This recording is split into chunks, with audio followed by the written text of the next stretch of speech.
Grandpa Zebra. Right here. There you go. What do you guys think? What do you guys think of the old man? He's sipping on a blue moon over here. Greetings. I'll bet I'm the oldest guy here. Zebra and Grandpa Zebra. He's sipping on a blue moon, and I have my tea with a little bit of vodka. What is up? Dark Gray Moon. How are you doing, man?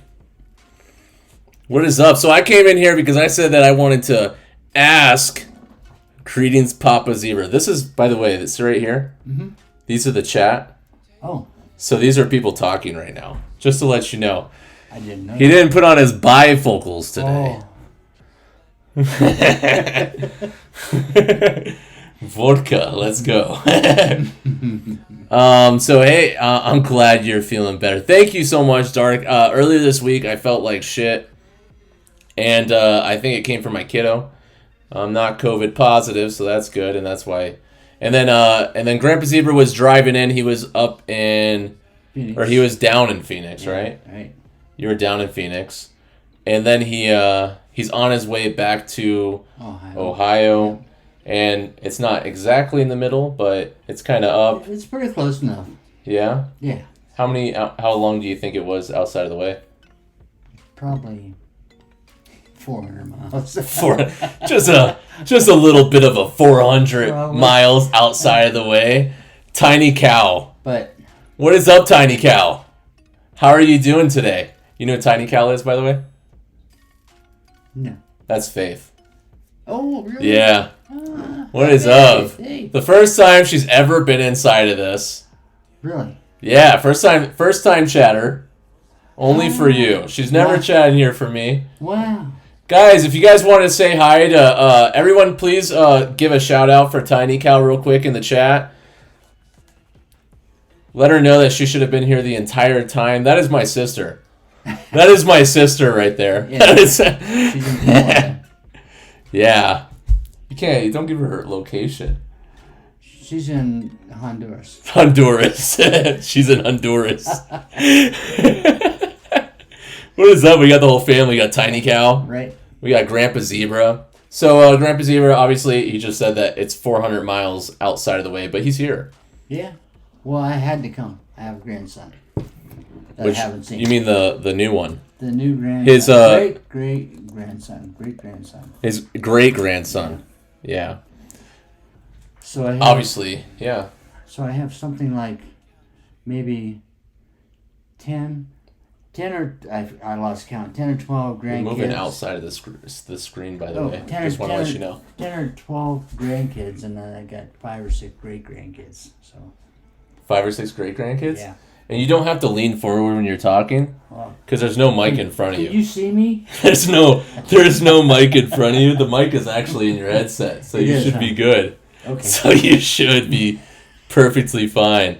I actually got a tattoo. I figured you got a tattoo there, Tiny Cow, because it is Friday the 13th, and you love to get nice, cheap tattoos. There you go.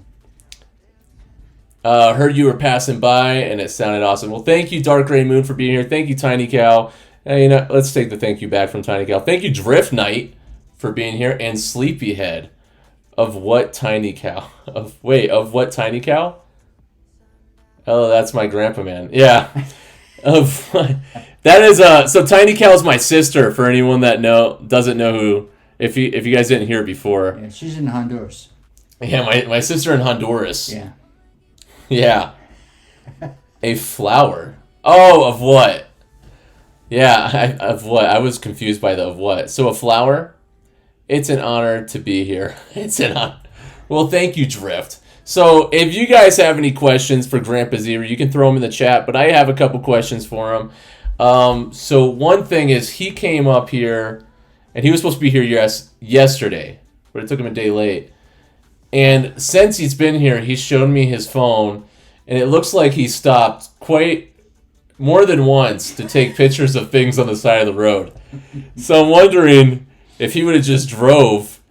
If I'd have drove straight through, I'd probably save 4 hours. Yeah, same. But how many times did you stop to take pictures? Every gas station, I stopped and see what was there. Yeah? Because there's interesting stuff. Out west here, they have a lot of stuff that you can actually see for free. You know? That's true. Yeah. That's true. And you stopped and you took a picture. I had to take pictures of everything. What was the one that you showed me today? I want you to say that one. They have the guns? Yeah, the guns that you took pictures of. There was a guy that was right beside the Love gas station down in New Mexico, and he had a set of guns in his front yard, one on each side of his driveway, and he was selling them. He actually made them and sold them. And I think, I couldn't figure out what they were for real, but I think Paul got it. He Paul. Zebra me. Yeah, me. I'm Paul, by the way, so yeah, Paul. Yeah.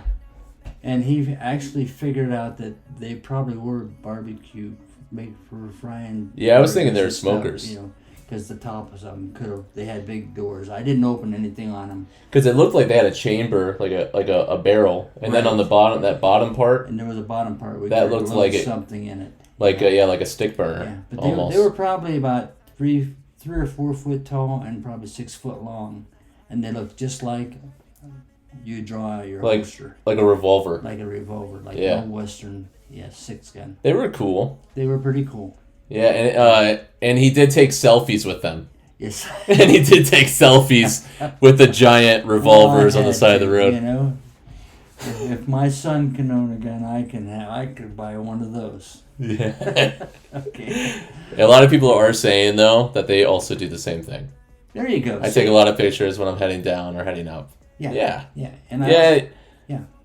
Who wouldn't? Yeah. See. Who wouldn't? Yeah. I got pictures of that largest fire in New Mexico going on in the country. It's the largest fire in the country, and I got pictures of it to prove it. And I had to drive probably, I would guess 100 miles just to get out of the smoke. So when people say I take pictures to show it to my grandkids someday, you say a lot of them. I take pictures to show to my grandkids in a couple hours. There you go. In a couple hours. That's right. Yeah, but I would say it was pretty cool. Like the one with the gun. Yeah, this has been a good trip for me. Okay. Yeah, and it's one of those things like if you would just like I think I was saying to you before, if you would just drive through, and just kind of like put on your like blinders a little bit, right. like your racing blinders, and you just drive through, then you could say technically you're in New Mexico or Colorado or those different places or any place that you travel. Yeah. But you weren't actually there. You didn't get to. You didn't get to know the area. Yeah. And I like knowing the areas that I drive through. Right. Even talking to the people. You talk to the locals and you learn a lot. When you come into the bed. Oh, Carol, my wife just texted me to remind me to turn the fan on when I go to bed. So you guys know that. You want to read this right here while I try to look for somebody? You got to read it out loud and read it proud. Pretty tall. Oh, I'm pretty tall. Is that what you're saying? Did you just say I'm pretty tall? No. Oh, wait. Like Sweden is pretty tall. If you will, but are actually distance compared to American distances. Yeah, But the actual distances... Wait. So Sweden's pretty tall as far as he's saying the country is tall. I guess it is. Right? Yeah. If you will, the actual distance is compared to American distances. I don't know about American distance because Sweden, I don't know if this... Maybe I'm reading that wrong, but I'm thinking that he's saying like the comparison as far as size area. Yeah, right. But America's really just large. There's so much America just vast. Is forever when you're driving. It feels like that. Yeah, it sure like does. days and days and days you drive. Yeah, sure do.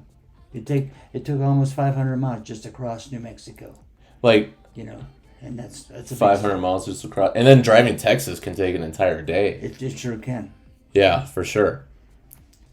But I like to travel and I like to see things. So. Hold on. I was trying to text somebody. First time chat viewer. First time chatter. Forest Man. What is up, Forest Man? Thank you for being here. Thank you for being a part of this. I feel like I know that name for something. Why do I know the name Forest Man? I'm not sure. Been around for a while. 2001. He's been around for a while. 2001. It's Brent. Oh, it's Brent. Oh, is it really? Yeah. I might know that guy. What is up, Forest Man? Hey, if you guys want to know in here, by the way, Oh my God, we drove from Wisconsin to Louisiana, and it was so long. Yeah, Wisconsin, Louisiana. How long would you probably know that distance pretty well? Wisconsin to Louisiana? Yeah. What would you, off the top of your head, how long do you think that would take? That would be a 2-day trip. A 2-day trip? Yeah, 2 long days. What's up? Hey, if you guys want to know, I just want to let you guys know while we're going to go into a little bit of subjects real quick. But I do have these new channel points in the chat if you guys want to redeem them. We got this one, and I made them 10 so you guys can put them in a couple times. So here's one of them. I'm waiting, old man. So we got that one. That's for him. And then we got this one. How many times do we have to teach you this lesson, old man? There you go. I love the young people. I love the young people. So, what is your favorite state to drive in? I'm waiting, old man. That's a toughie. My wife and I both like Mississippi because of the history. Which one? Mississippi. Mississippi? Yeah. No, I said which one because I was reading this, sorry. Which one is it, old man? Yeah. So, Mississippi. Why Mississippi, though? Because of the history, mostly. The history? What is the history of Mississippi? The Civil War and all that, you know? Oh, yeah, the Civil War stuff there. And But you get Civil War stuff kind of like in all those dividing states. Why Mississippi in particular? because we stayed there a long time. We were there for 2 months and we got to learn a lot. Oh, and you got to learn a lot of the... And when you do that, you tend to venture out and see the state, you know. And you learn more. You see more. That's true. And the fishing's good there. The fishing's good in Mississippi? Yeah. Yeah. And Dark Gray Moon is in Sweden, by the way. And he's clarifying that Sweden... Like, I think we kind of guessed what he was saying. Is that Sweden is narrow, but it's tall. So as far as like distance from coming from one top of the country to the bottom, that's the distance that he was talking. I think that's what he was talking about. Comparing that to like like when you're going from one place to another in the United States, like if you had to go from one part of Sweden up here to down here, it's just such a huge, vast land. You know, like crossing land. Texas. It would be kind of like it would probably be crossing a few states, right? Probably. But it's just in a vertical north to south. I almost said north to west. Right. North to south land access. Do you believe in ghosts? No. You don't believe in ghosts? I don't. How about aliens? No. Why not aliens? Well, because I don't. Because you don't. Okay. If I would have, that's something you would have to experience, okay? Yeah. And I haven't experienced anything like that. Emotional damage. We're hitting the polar circle and then some. The polar circle. So no ghosts, no aliens. No aliens. But Bigfoot though. Bigfoot's different now. How do you feel about Bigfoot? I see his shadow all over the place. What is it? I see his shadow all over the place? All over the place, yeah. Wherever you're walking. Yeah. Never, Is the light behind you in this scenario? Probably.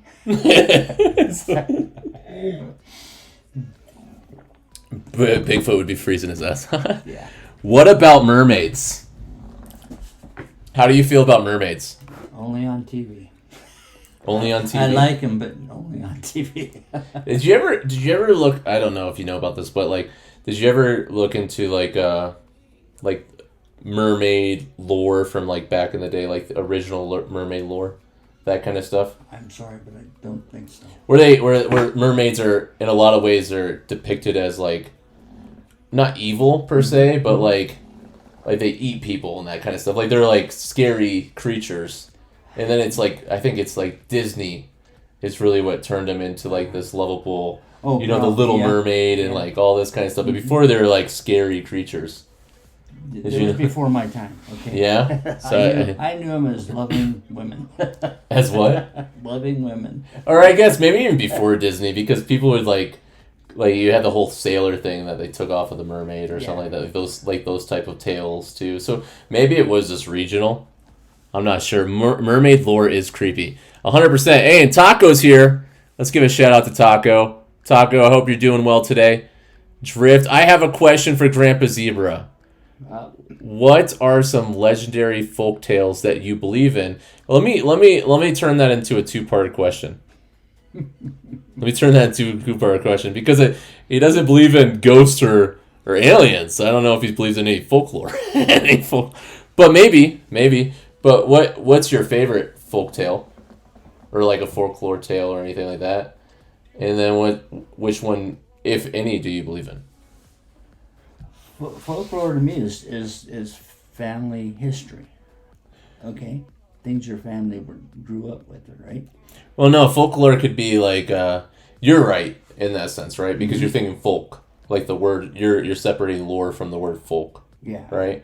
Lore would be kind of like, when you're talking about folklore, that's when you're talking about like when they're talking about Bigfoot and like the mermaids and all that kind of stuff.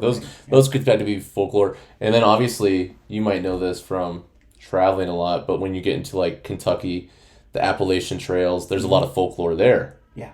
You know, especially you had the Irish, you had a lot of these people that gathered in those areas, and they had their spirituality and their types of teaching. They kind of morphed into, they kind of morphed their stuff into Christianity a little bit, but they have like still down there that people still believe in like the Mothman, right? Sure. You've heard that Mothman and that kind of stuff. Those are all folklores and folk tales. But which one's your favorite?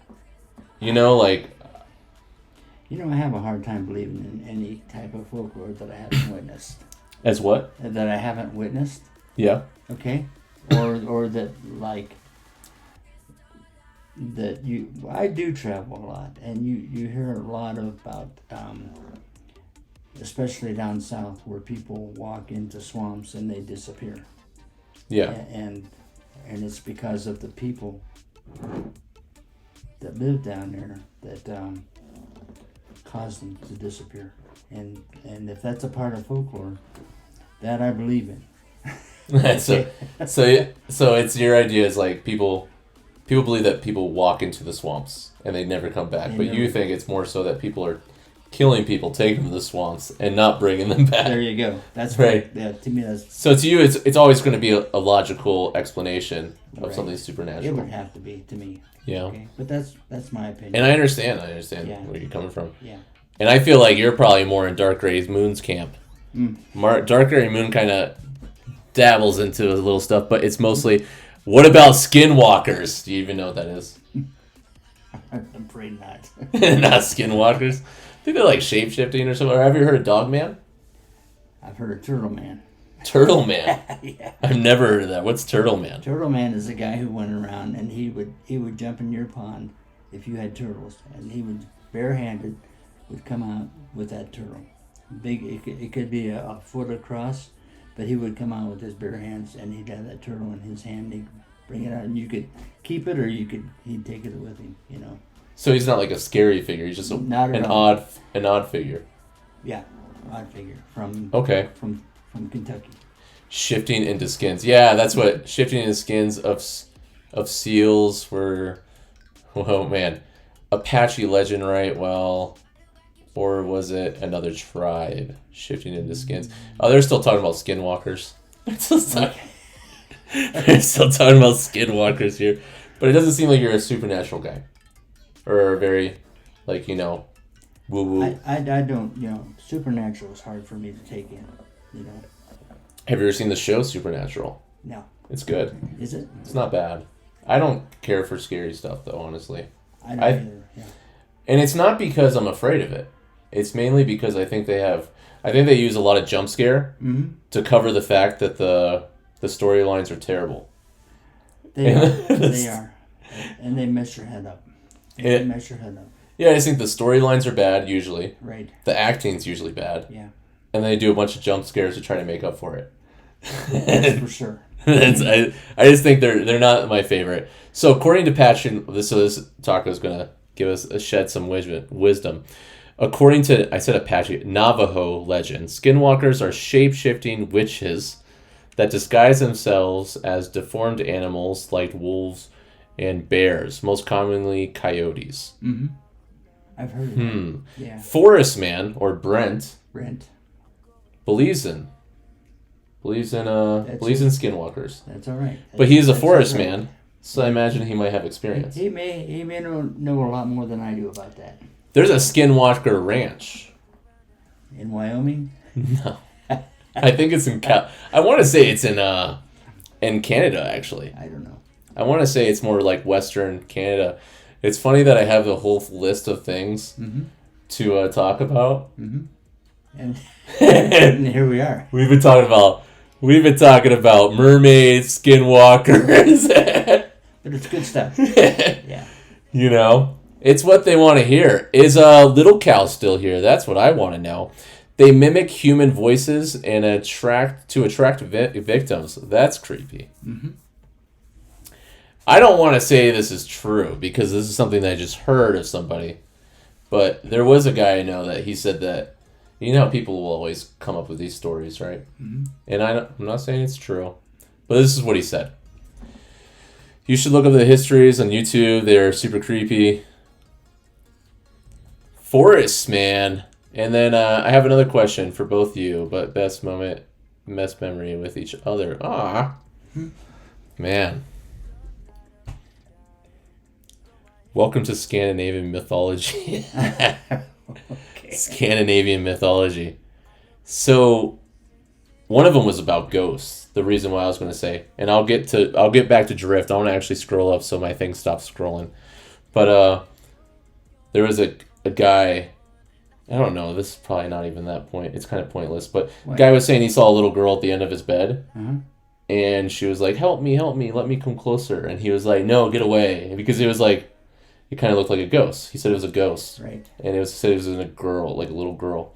He's like, get away. And he said, like, allow me to come closer. And he's like, no, stay away from me. And then he, like, kept on, like, arguing with him almost. But it was a little cute girl or whatever. Right, yeah, right. And then he said, when he kind of, like, got up and tried to leave the room, it was, like, telling it to go away. It, like, came up. And it was, like a big, dark figure. Yeah.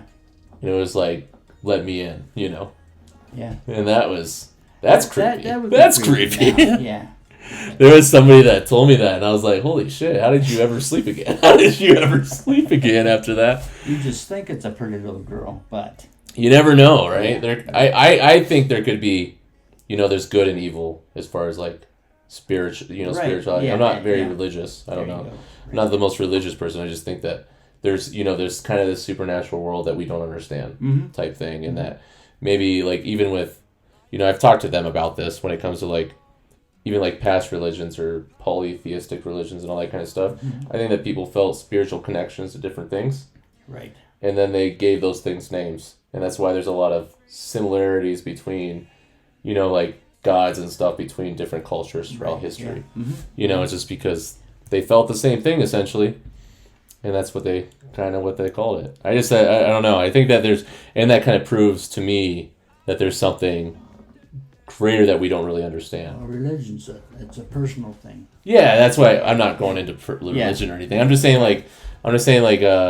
But personal can turn into everything like that. You know, it can. What about out. This? Yeah. Oh yeah, that's this almost when they talk about skinwalkers and they're talking about Bigfoot. Have you ever met people that are super into Bigfoot? Yeah.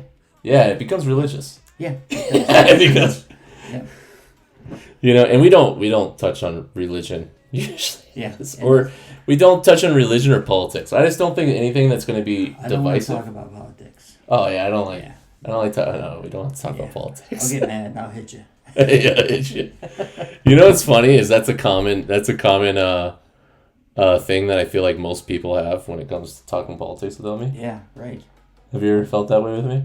No. Because I always do like the middle of the road type thing where it's usually if someone's like very, very far right, they get upset with me. Yeah. Or if someone's very, very... But if someone's also left, they also get upset with me. So there's like... there's not many people that agree with me. And that's all right. Yeah, that's all right. I don't like to do the whole... what is that called? They tribe think. You know, when it comes to politics where it's like, hey, this is the box I fit into. And these are all the things I have to believe. Because I'm here. Well, we don't want to get in that. You know, that's the only thing I don't like. Right. So Drift Night Nation, to come back up, I have another question for both of you. What was your best moment and memory you both have with each other? I don't know. Are you talking about with each other? With me. With you? Like, what is your like favorite? You What know what is it? you Like, know all right, what? maybe not best memory, but what's the one memory you I'll think tell of you right what, off the bat? Well, I've known you kids a long time. And the best thing I know about you is your will to, I don't want to say make money, but you provide for yourself. And you remember the time that you went out and gathered all these baby turtles just to take them to the store and get money for them? Yeah. You remember that? Yeah. And you always had and you always cleaned yards or mowed yards, or you were always willing to work, is what I'm trying to say. Yeah. Even at that young of an age, And it's an honorable thing, I think, for a grandson to be that way. He had to get that somewhere, You got it from you. I don't know. Got I don't know where I got it from your dad. 'Cause You your think so? dad's My dad's a worker too. He's yeah. a worker. He's a workaholic. Yeah, 100%. Because you have to do what you have to do just to maintain. Yeah. No, that's true. Gotta pay your bills. Yeah, and that's what I've told people on here before that like when I was a kid, the idea of I had of like being rich was a lot different than I have as an adult. Right. Where like there's things that I have now that make me feel good. Like the way as a kid, I always felt like if I have my bills, if I don't have to worry about my bills, like the bills are paid. Right. Yeah. There's other little things like if I had a basket full of fruit, if I had plants in the house and I had animals, then I felt like, because when I was a kid, all those things were what rich people had. That's right. Because right. like fresh fruit on the counter, you had the like a car that's not broken down, or if you have like some animals because you're feeding something that's not a human. Right, yeah. Or if you have plants in the house. To me that was like rich people stuff, and now that I have those things as an adult, then I feel comfortable. Oh, you're rich. In a way. Yeah, you're I'm rich in your own way. I'm rich in my head. That's right. And that's what matters to me. It doesn't take money to be rich. Yeah, it just takes It takes a mentality, a state of mentality. Right. You know what? I want to close down us a little bit because they can't see themselves right here. I made that mistake. Sorry, guys. And then as far as my favorite memory, I think I had a lot of good memories with my grandfather as far as skateboarding. Oh yeah. Yeah, we skateboarded a lot as kids. And another memory I think I had as with him that I'll bring up as far as his health wise is so the trampoline stuff. He would jump on the trampoline with me and my brothers and sisters when we were kids, but not even that. There was like a few years ago when I was driving through and I had my daughter with me, and you got on the trampoline with Jet. Yeah. And you were jumping on the trampoline with your great grandkids. Yeah. Yeah. And I don't know if you can do a front flip or a back flip, but there's flips going on. We still do that now. So are you still doing back flips? Front flips. Front flips. He's still doing front flips on the trampoline. And how old are you? 78. 78 years old. Yeah. That's impressive. So let me read through these because I haven't read through any of them. Okay. We got a bit of everything, and there's some but they're bad evils and evils. So they're back. I'm pretty far back. Yeah. Guys, it sounds strange, starting to go on. I'm scared. And no, it's the Skinwalker. Zebra. That's pretty much the vibe I've gotten from you. I'm not sure. I'm so far behind this chat now that I'm just reading through and trying to figure out what's going on. Indeed, I'm glad I have you guys. I'm really touched. Oh, sorry. I'm glad I have you guys. It really touched my heart. Yeah, Drift, thank you for being here. You called us good people. Well, Dark Gray Moon is good people. 100%. He's the number one. My thing right there. Dark Gray Moon was the one that was. He was passing out subs like candy last week. That was always fun. And I call you the same. Oh, thank you, man. Noise. Good job, Grandpa. Zebra on the front flips. Yeah. So we're back. We're back there. Didn't you run a marathon years ago? I did. You ran it. So how many years ago? It was. Well, when you talk years, when you're as old as I am, that was probably 20 years ago. I ran like a 5K. Well, that's different than a marathon. I thought it's marathons. How long? The real marathon, I didn't run a 26. I was thinking a 20. Is it 26 miles? Yeah. Okay. No, I never. So you ran a did that. 5K. I practiced for that 26 mile, but the longest I could get was 8 miles, and my legs started to feel like rubber bands. Oh, really? You know, yeah. That sucks. Because there's a training for that, and you can even get a form to train for the 26-mile marathon. Mm-hmm. And I was doing that, but I was trying to rush it too much. You can't rush it. You just have to follow the form and do what it says, you know. But I did run a 5K, kind of a funny story, because it was the first 5K I ever ran. And I actually came in with the 2 little girls last. Wait, you said you came in what? Last, with 2 little girls. With 2 little girls? That ran the full length. Oh, wait. So you tied with 2 little girls, but you know what? You were 58 years old. Yeah, right? Something about 58 years old. Yeah. Hey, we got a raid over here from Manaska, sorry. What is up? We're sitting here with Grandpa Zebra. I want to throw this. I want to give him a little shout out real quick. Yeah. So we got Manaska. He just raided me, which means that he took his group of people that were watching him, and now they're over here. Oh, so I want to throw this up for Manaska. Let me see if that works. Oh, I'm an idiot. Hold on, let me try that again there, Manaska. What is up, everyone? Thank you for being here. Thank you for being a part of it. Raid. Thank you for being a part of this. Thank you for raiding. If you like what's going on, you can always follow, be a part of it. This isn't what we do every day. Here's Manaska, guys.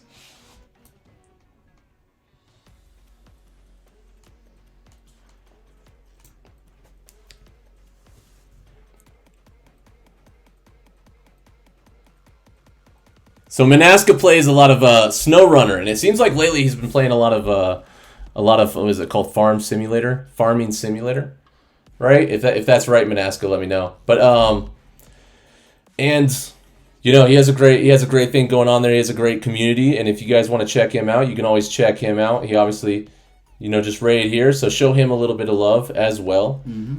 Yeah, for sure. Yeah, Farm Simulator 22. We got Grandpa Zebra over here. And we've been asking him questions. So far, we've asked him. I had questions for him, but it seems like everybody wanted to ask him about Ghost for a while. Ghost. Everything was about Ghost. So you were winning against a couple girls. Yeah. Yeah. Well, did you win against a couple girls? Or you tied with them. I tied. You tied. I'm gonna call it a tie. Were they like little girls? Yeah. Like how old? They were like 8 years old. 7, 8 years old. Okay, but you were also 58. Yeah, and so that was my first time to like run that distance. Okay. Even better. Even better. You tied with them. But you said that there was one time that you rode your bike so many miles with the little girl. Yeah. And then you said the newspaper took pictures. Yeah, I have a bike. It's a real lightweight 16-pound bike, and I rode with a girl, and she was probably 8 or 10, and it was her first time to ride, and we rode. It was a back road, and it was a 36-mile deal, and what impressed me about her is she did the whole distance, but one time she got off the road and her bike went out of control. Yeah. And she just stepped off that bike like nothing happened, and the bike crashed over into the ditch, and she walked over and picked it up and went on. And how many miles did you guys end up going? 36. 36 miles? Yeah. And she made it the whole way? And she made it easy. Yeah. And then, I don't know if I could do that. And when we got back, the newspaper was there, and they took pictures of us because we had come in, you know.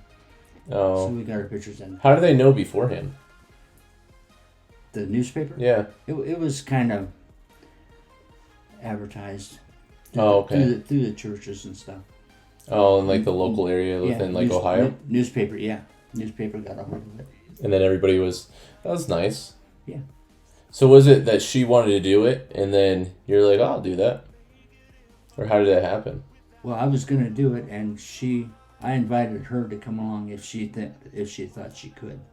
Oh, And like thought she was good. And she just had an old steel bike, a girl bike, like no like she didn't have like was it like a mountain or anything with like No, gears? I'm thinking it was that's just what- her bike that she rode around the neighborhood. just hanging out. Yeah, Oh, that's cool. she did a good job. So I was going to ask you. You were in the Air Force. Yeah, I was in the Air Force just for 4 years, though. 4 years. Yeah. What year did you join? Maybe the same year as Manaska. I'm just kidding. The same year as Manaska. I think I went in like 66 and got out at like 72 or something like that. 72. Yeah. What was going on then? Was it Vietnam? Vietnam Yeah. was the big deal. Yeah, and I was in Thailand. I went to Thailand with the Air Force, and my main mission with the Air Force was working on the old recep engines. They were the radio engines, gas engines, Okay. with the propellers. And What plane is that on? there was one C-119. C-119. Yeah.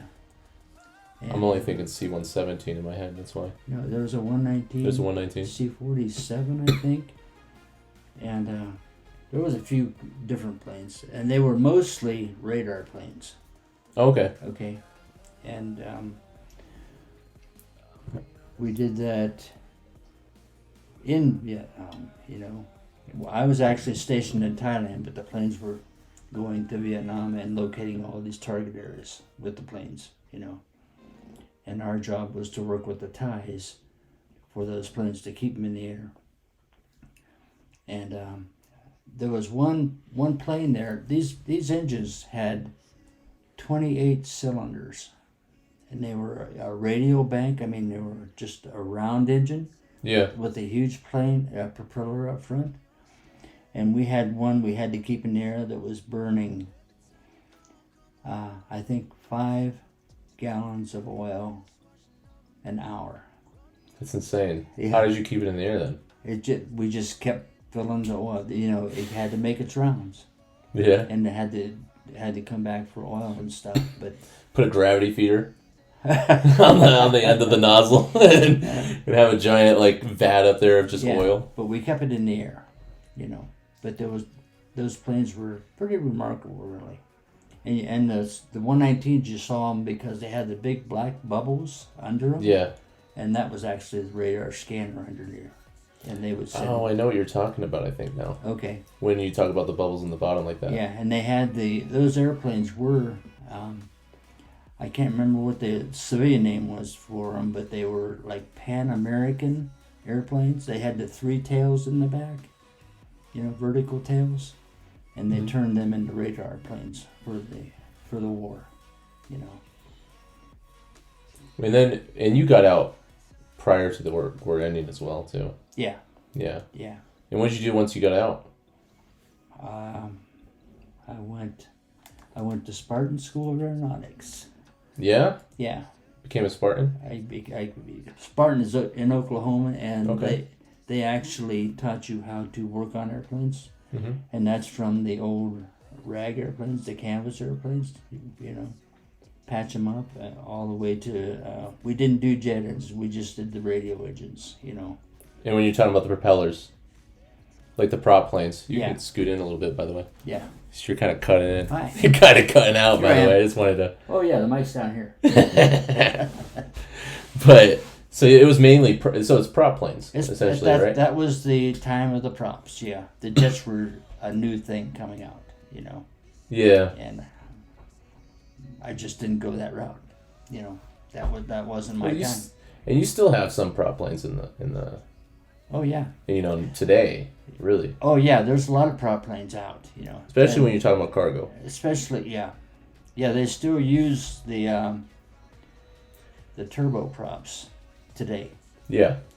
And I can remember one incident where I had to work on an airplane, and I was in the Air Force, and I was pretty good at airplane engine tuning up, kind of, and my job was the engine wasn't running strong enough, so you had to actually check the engine while it was running, okay, and go up and adjust the carburetor while the prop was right in front of you, okay? So I had to walk around the plane, and the guy said, whatever you do, when you leave that plane, you go back to the wing.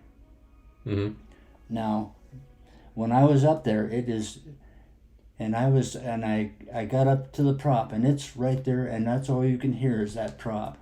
And I reached in there and I adjusted the carburetor to where it was running good. And the first thing I did was I turned to the prop. And I thought what that guy said. Mm-hmm. He said, walk to the wing. So I turned around and walked to the wing, and got out of it. Because a lot of people, they walk into the noise. Yeah. Because they can't think, and they end up that way. So It could kill somebody. Yeah. Essentially, right? It'll chop them up. Yeah, and it happened more than once, so. Have you ever been in like a base when it happened and within like, not like while you're there or something, just like have you been in a base when they're like, hey, this happened here recently? No, we just heard the rumors that had happened. And it's probably definitely has happened at. It did happen. Yeah, like multiple bases. Just that's why they just thankfully not the one you were at. Right, they've reminded me, just keep a sharp mind. 100%. And don't walk into the noise. It was a scary thing. Oh, so Drift thinks that I think Drift. So I didn't correct him the other day because I couldn't type fast enough, and Bjorn was being cranky. But Drift thinks that you actually made the zebra stuff, the zebra designs. It was not him. It was his son. It was Ben. So Forrest, if you're still here. Forrest's man's father did that. So that's my uncle. Mm-hmm. Yeah, we gotta. Forrest's man's father, my uncle. Yep, there he is. Yeah, his father did it. He's the one that made the zebras. Yeah, I watched him make it. Yeah. Yeah, he's pretty talented. Yeah, he's very talented. He's a graphic artist, pretty much a graphic designer. I don't know what to call it. He's a graphic artist, or either one. Yeah, because I feel like they're almost the same. Yeah. But I don't know if they. I don't know if they are either, but that's what he does. I'm not entirely sure. Yeah. So yeah, he did it. He's been doing that for as long as I can remember. Right. Like Ben's been a graphics artist. Yeah, everyone's really excited about those. And Ben's been a graphics artist as long as I can remember. Right. Yeah. Long time. Since I was a child, because I remember he went to the school and he went to school for it. Yeah, in Pittsburgh. Yeah. Yeah. Because I still remember when Uncle Ben had the ponytail. Uh-huh. And I do remember that was a long time ago. That was a long time ago. Yeah. Like, I don't even know how old I was when he had it. And I remember even when he cut it off, I don't know why he cut it off. I don't know if it was for a job or something like that. It probably was. Yeah. But I remember he cut off the ponytail altogether, and then he put it like on I think it was like a floor model TV. Remember those things?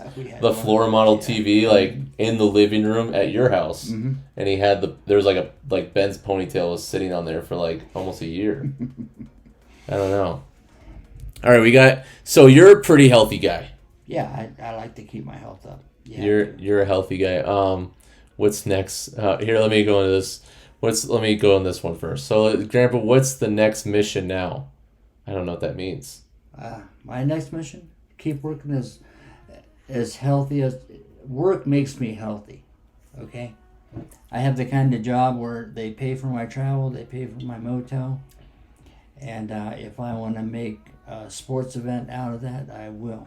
Okay, what I mean is, if I can take a bike or a pair of jogging shoes where I go, I do. I travel a lot, and where I work, I have to.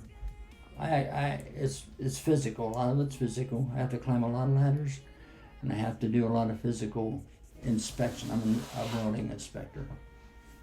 But the job is only half of my career. The other half of my career is probably my health and my wife's health. Because you gotta stay healthy. If you want to keep on what you're doing, you can't stop. The more you sit, the stiffer you get.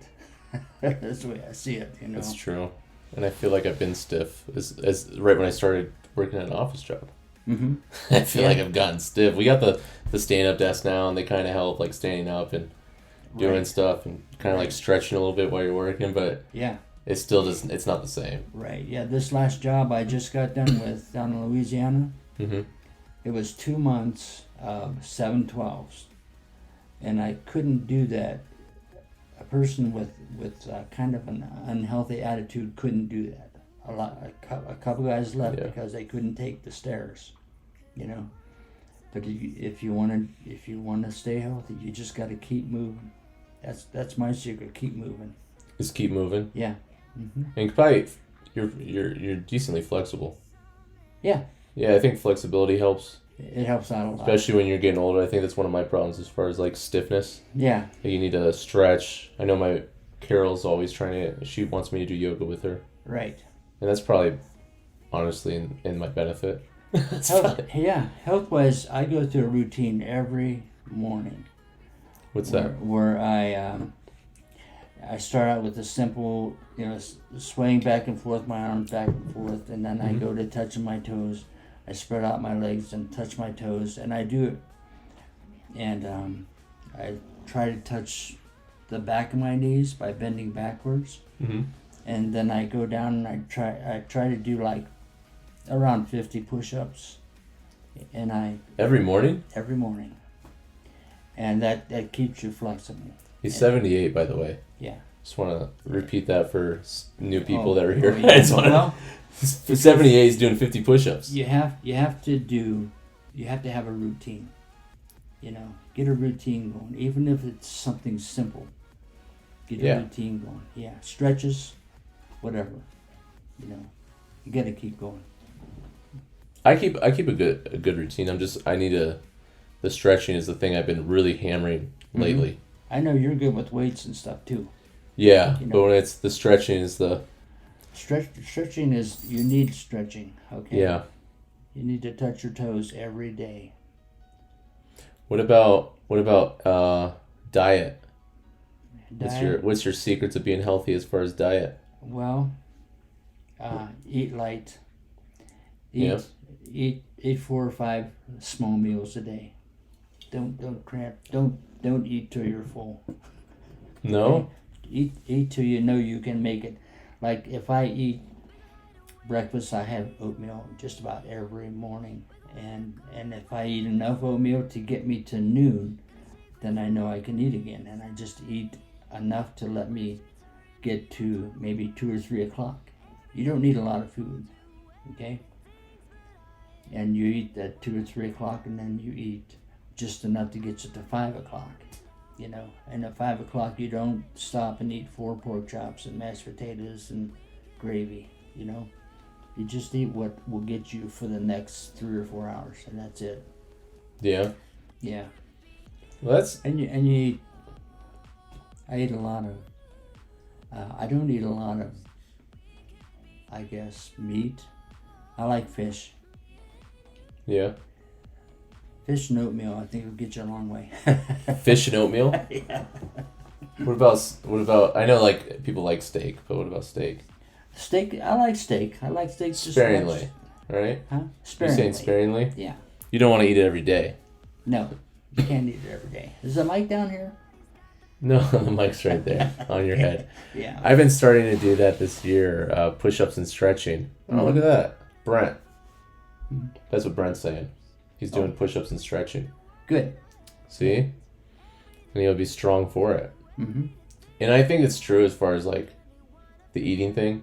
Yeah. Because I think in my recently, like in the last few years, the last time I like was over like gorging myself to an extent is when I was down in Texas. Oh yeah. Like I was down in Texas. I was there for 2 months for training. Right. Yeah, I remember that. And the great thing about Texas is there's so much barbecue, right? There's so much Mexican food as well. And it was like, and then before Carol came there, my entire thing was I would go down to, I was at a Marriott, so I'd go down to like the free breakfast. Right. And I'd eat just like 2 plates of breakfast. Oh, wow. Yeah. Like, just like. It's free. Yeah, it's free. So I'd just eat as much breakfast as I could, right. And then take a couple yogurt cups. Mm-hmm. And then go, and then I just wouldn't eat for the rest of the day. Oh wow! Because then I could just eat for free the whole time I'm there. That was my idea. If I could just eat that one breakfast, and just like stuff myself with that one breakfast. Yeah. Then I don't have to spend any money the whole time I'm here. But then when Carol came over to Texas, and she was staying with me for the month there, and we were both sharing it was kind of like this, like a hotel suite, like a little apartment, Right. Yeah. Mm-hmm. And we were going out to eat every day. That's when that how it's probably the same thing with you, right? Yeah. When grandma's there compared to when you're there, you're alone, your eating habits and everything changes. It changes. It's night and day. Yeah. It changes because that's the way it has to be. Yeah, because you're accommodating what they want. They're not going to, because with me, I could pretty much live like a homeless person if I'm by myself. Right. But I'm not going to make her live like a homeless person with me. That's what it is too. Yeah. That's a good point. Yeah, it's just obviously you care enough about them more probably than yourself. Right? Yeah, it's hard to eat right out of a restaurant. It really is. It is true. And then with Carol, when she was down, like I was saying, she was down there, it was we would eat out every single night, and it was like barbecue, Mexican food, barbecue, Mexican food, barbecue, Mexican food. It's good stuff. Yeah, it's great. But then after I think we did it for about 5 straight days, to the point where I was sweating meat. Right. And I just felt terrible. Yeah, I felt terrible. Like eating McDonald's every day, Yeah. Yeah. Wow. And then, but you really have to. You have to eat like that. You have to eat light and keep moving, okay? Does Blue Moon help? Let me see. Oh. Does Blue Moon help? Oh, yeah. Is that one of the secrets to success? Yes, it is. Yeah, it calms you down. It calms you down. He has the Blue Moon over here. You can drink it on camera. It's okay. It's okay. And it's almost done if you want to get a refill. Yeah. Probably. But I might do the same thing. Mm-hmm. So if you guys are in here, by the way, if you guys are not always following it, obviously this is not what we always do. Grandpa is coming in town. He was driving through the area because of work and going home. And he said it was just a quick 400 miles out of the way. So, but also we do Fable, we do Mass Effect, and then a couple other games. And obviously, and then sometimes this is just chatting, so we just hang out. Yeah. So if you guys want to follow. If you guys don't like me, you can also follow me, and then in a couple of years you can take half my stuff. He'll grow on you. I'll grow on them. Yeah. Yeah. It took me about 20 years to grow on this guy. There you go. So if it took me 20 years to grow on this guy, it should take me at least 21 to grow on you. It's the best. It's amazing how many friends you can make doing this stuff. Make? Yeah. Oh. You can make a lot of friends. Yeah. You know what? If you see there, I have a couple diamonds in here as well. Mm-hmm. It was this one day I was going through and I was like, hey, there's drift right here. Yeah. There was a game that I want to brag about you guys for a little bit. So there's a guy, this guy, your Drift Night Nation. Mm-hmm. There's a game I was playing and he just jumped into my game randomly, right? And I didn't know who he was at the time, and he was like, and I remember saying hey, I think I'm gonna go do this, and I was very early in the game to go do what I was trying to do, where I wasn't my character wasn't built up enough, and I wasn't powerful, I wasn't strong enough, that kind of stuff, right? Mm-hmm. And he told me right away hey, you probably shouldn't do that. You probably should. And that was the very first, I think that was the very first thing that he typed in my chat. Oh, in the chat right here. He was hey, you probably shouldn't do that. You should do this first. And I just listened to him. I was all right, he seems to know what he's doing. And he's a mastermind of this entire Fable universe. Yeah. He knows everything. People get into it like that. Yeah, for sure. And then we got Taco right here. I'm scrolling up in the chat right now. Taco right here. If you look at this right here, if you Taco, I'm pulling up the Discord right now to show. If you pull up, so you have the whole Discord right here, and when I made it, it was trash, right? It was just the bare bone basics, and I was only using it just because right here you have the voice channels. Oh yeah. Where you can talk to each other, if we're all playing a game together, right? Taco said that she could understand how to, put in these bots, kind of little bots to do different codes, and there's different little things in here where people can level up and all that kind of stuff. Right. And I gave her the rights, and she redid the entire thing. Wow. Okay. So that's how you learn. It's a little, and then you got, I'm still growing up in Manaska, I actually know Manasco personally. Oh, wow. Okay. So, can't say anything good about him. Can't say anything. No, I'm just joking. Yeah. No, he's a great guy. And then I'm scrolling up. Sleepy's in here, too. I know that. Sleepy's great. She's been hanging out for a long time. She was my very first subscriber. Wow, how about that? She's from Wisconsin. Wisconsin. I Wisconsin. Like good fishing. Good fishing? Yep. Yeah, they got the walleye. They got everything. They got. I just know the walleye. I know it's a popular fish up there. And then Dark Gray Moon. I don't know if Dark Gray Moon's still here, but Dark Gray Moon actually came into my chat. I don't know. I'm going to bed. Good night, good night, everyone. When it comes to Forest Man, that's okay. Brent. Yeah. Brent, go to bed. In the morning, yeah. Go to bed. What does he have to do in the morning? He has to go to work. Oh yeah, he has work in the morning. Yeah, go to bed, man.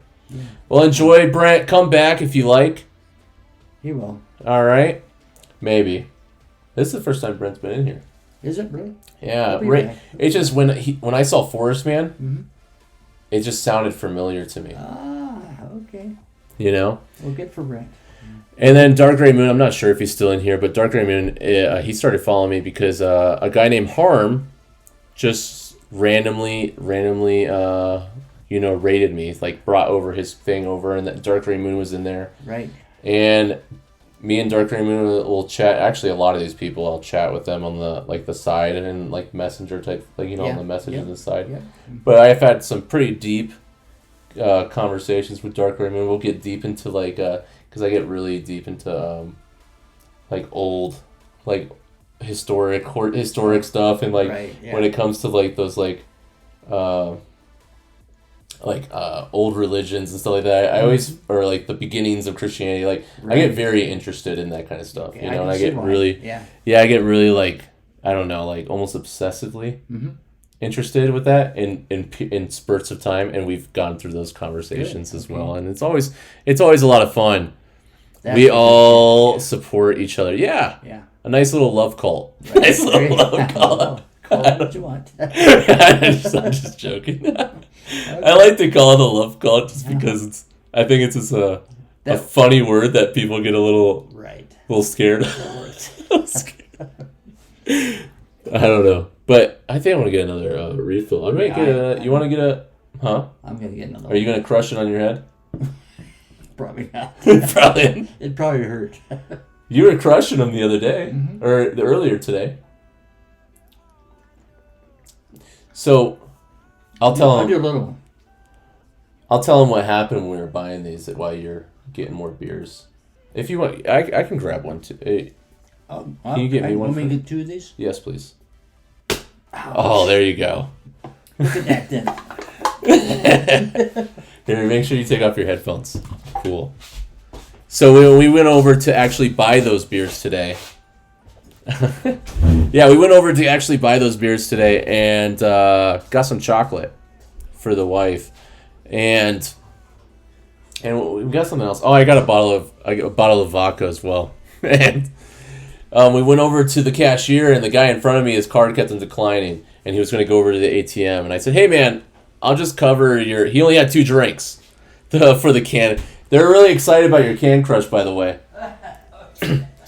But he only had 2 drinks, what I thought was 2 drinks. 2 bottles of Coke, 1 Coke and 1 Dr. Pepper or something like that. And I was like, "Hey, man, I'll just take care of your... I'll buy your stuff for you because the ATM's going to charge you extra." And he goes, "Oh, for real?" I was like, "Yeah." And he comes over. "Thank you so much." And he comes over and he gives me a handshake, and I buy his stuff for him. Apparently, he had a pack of cigarettes in there too, so it ended up being more expensive than I thought it was going to be, but it works.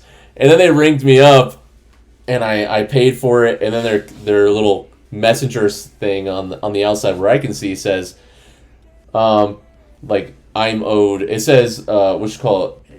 Did it say I'm owed $90 or?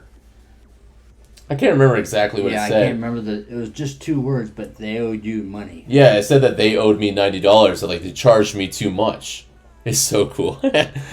But you got to get back in the camera, old man. Old man.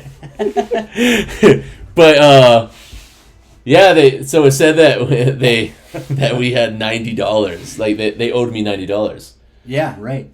But the cashier had to pay you $90. so I was thinking, like, did I get overcharged because my total came out to what, like 54? I think 54 or 58. Yeah, right. Something like that. Maybe I think let's say 54. How many times do we have to teach you this lesson, old man? That's hilarious. A lot. A lot. Mm-hmm. And so I was like, oh, they must have charged me like 100 and what, like 140. They had to. Like $44. Yeah. If they owe me $90 back because the total was only $54. Like overpayment. And then they said like, oh, we'll take care of it. And then they cleared it out, and then they started taking all the stuff out of the package, and they said, we don't think it actually charged you. And I was there, and I checked on my app, and I said, well, it usually only shows up after an hour, so I'm not even going to know. But then they said, we'll just have you pay for everything again. Yeah. As the solution, which threw me off. That threw me off too. I was like, well, I was trying to do a nice thing for this guy. Yeah. And I might have just bought a 15-pack of beer and a bottle of cheap vodka. There you go. For $200. Right. For $200. Yeah. Twice. So I'm definitely gonna go there tomorrow. I'm pretty sure it's messed up. Yeah. I don't know. Hopefully it'll come out all right. And you know what? I'll say this. So you said biking. You're doing the running thing. We'll bring that over to biking. Okay. And you bike now. I bike now more than ever because I jogged for years and years, and I ran a couple of little marathons, nothing like the 26 or anything, but I like to jog, and once I get jogging, I can jog for I don't know, a half a day, and matter of fact, last time I was out at Phoenix, there's this campground I stay at. And the base, and it was 120 degrees, 112, 120. But when you jog in the desert, you don't sweat. You don't think you sweat. But actually, your perspiration evaporates the minute it hits your skin. Okay? Because it's so dry. And I had to learn to carry water with me. But I listened to I was watching a girl going to the Olympics, and she went out to Phoenix to train because the place they were going to run was the same atmosphere, okay? So I thought I got to where I could run a 2-mile jog around the base of this hill. He's talking about running, by the way. Yeah, drift. This is running. This is jogging. He's asking if you're talking about bicycling. Oh, no, this is So you jogging. got up to 2 miles. But I got up to 2 miles learning how to drink and understand the weather out there. When you jog in the desert, you have to drink water. What do you had, like, this is probably before camel packs. Huh? This is before camel packs? Camel pack? Yeah. You know what those are? Those are like water reservoirs that are in a backpack. Oh, I have one of those, but I barely use it. I'm saying, like, was this before that time?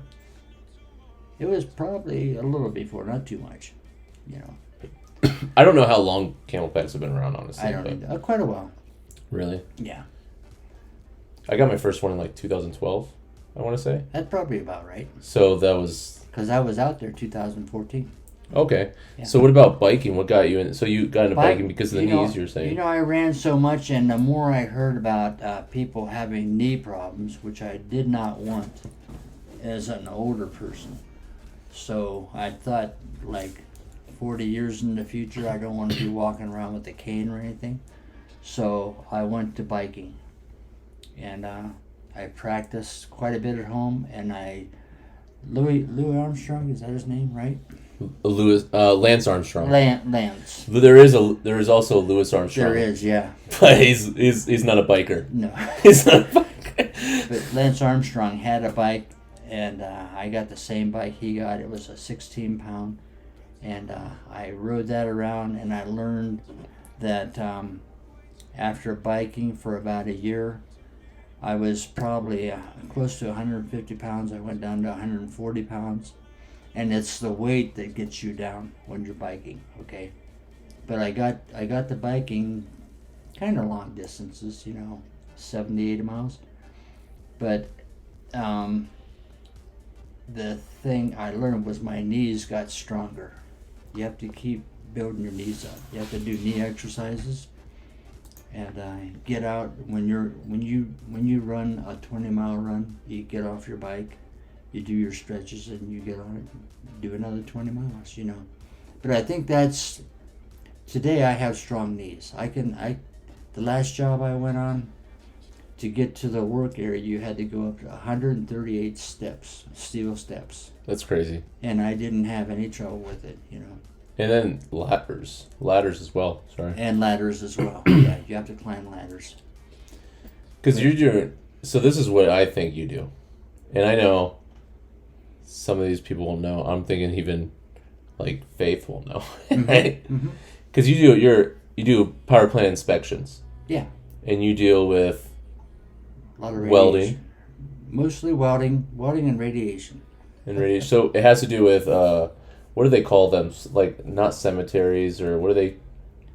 I don't know what they're called. What we do is they take spent fuel. Spent fuel is fuel that's been in the reactor. They take it out and they put it in a spent fuel pool. And they have to, every 18 months, these reactors go through a phase where they get new fuel, and they have to move it around in the reactor. Yeah. And then they take the weak fuel and put it into the fuel pool. Okay, well, after a while, the fuel pool fills up. And what they do is they call us in, and a company that builds fuel canisters. And we can put, it depends on the size of the fuel. They come in different sizes, but they can put like 64 fuel bundles in a canister. And it's just a 6-foot by 15-foot can. It's all stainless steel. And they put those spent fuel rods down in that can. And this is done under 60 foot of water, okay? They put those the fuel rods in that can. Then they bring the can, we've got a 9-inch thick stainless steel lid that goes on top of that fuel in that can. And they bring that and they load it into a vessel that's all concrete, about 2 foot thick, and they lift that whole thing up out into the open, into the fuel pool area, and we have to weld that lid onto the can, okay? And that's basically how they store the fuel. And they take that can and they load it into a permanent can that has about 3 foot concrete vessel, and they take that out to the what they call the storage area for radioactive fuel. Because all of it is to contain the radiation. Yeah. I think if you were, just to give you an example here, I think, and if you were to set one of those fuel rods out in the middle of the desert and said, "Here you go, all these foreign countries, whoever wants it can come and get it." Everyone who would touch that fuel pool or fuel rod they probably wouldn't last 24 hours. They would be literally burned out. Their body would. Radiation's a bad thing. You just got to control it. Okay. And I'll bring that to something more silly. What's that? I want to bring that to something more silly. So there's some people that don't believe that Wyoming exists. There's a whole thing online that says Wyoming doesn't exist. Yeah, You're in Wyoming. I'm here. There's birds don't exist. Birds. That birds are just robotic, things, and they malfunction, but it's really the government spying on you. There's that thing. Give me some names. Give you some names. And then there is some people that believe that there's no such thing as nuclear radiation. Boy. That's my life. That's what they paid for, okay? You can always go test it out. You can always go test it. Go swimming. Yeah, go swimming in some of this fluid. So what is the fluid? It's not water, is it? Yeah. It's water? Yeah. So it's water full of zinc, and that seems to absorb a lot of radiation. The zinc. Yeah. And all the work is done underwater. The welding is done, once they contain it in all this concrete, we can actually work on top of it. But you don't actually go underwater to do it. It's robotic arms, probably. It's all, the welding is all done remote. Yeah, that's what I figured. Like, Yeah. there's We could be 50 feet away from that thing, but we got cameras with the weld head and everything, and we can do all the welding remote, you know. And once we do, that whole thing goes in that vessel, that 3 foot thick round vessel, and it's stored out there, and it's monitored for the rest of its life out there on top of the ground, you know. Oh, they don't bury them? No, they don't have to bury them because you can walk. Because they're inside the in the cement and all that stuff. Right. You can walk right up to them and you can touch them. Nothing will hurt you. Because you probably, after all the seals, everything's good. You probably have to measure the radiation levels on the outside of it to make sure there's no leakage. Sure. They right. Do. Yeah. Or they might say spillage. I don't know the correct term. Well, it's radiation. Radiation can go through 3 foot of concrete. Do they use lead at all? They don't use lead. They use stainless steel and concrete. Oh, I just thought maybe lead would help suppress radiation as well. Yeah, there are a lot of things. Radiation has a hard time absorbing through lead, but it can get through because we use what they call collimators. I x-rayed for a long time, and we use a live source. It's only about 1 inch long, but it's highly radioactive, okay? And we use that to weld, to x-ray pipe welds, just like you weld like your chest in a chest x-ray. Yeah. We use, and that's done with an x-ray machine.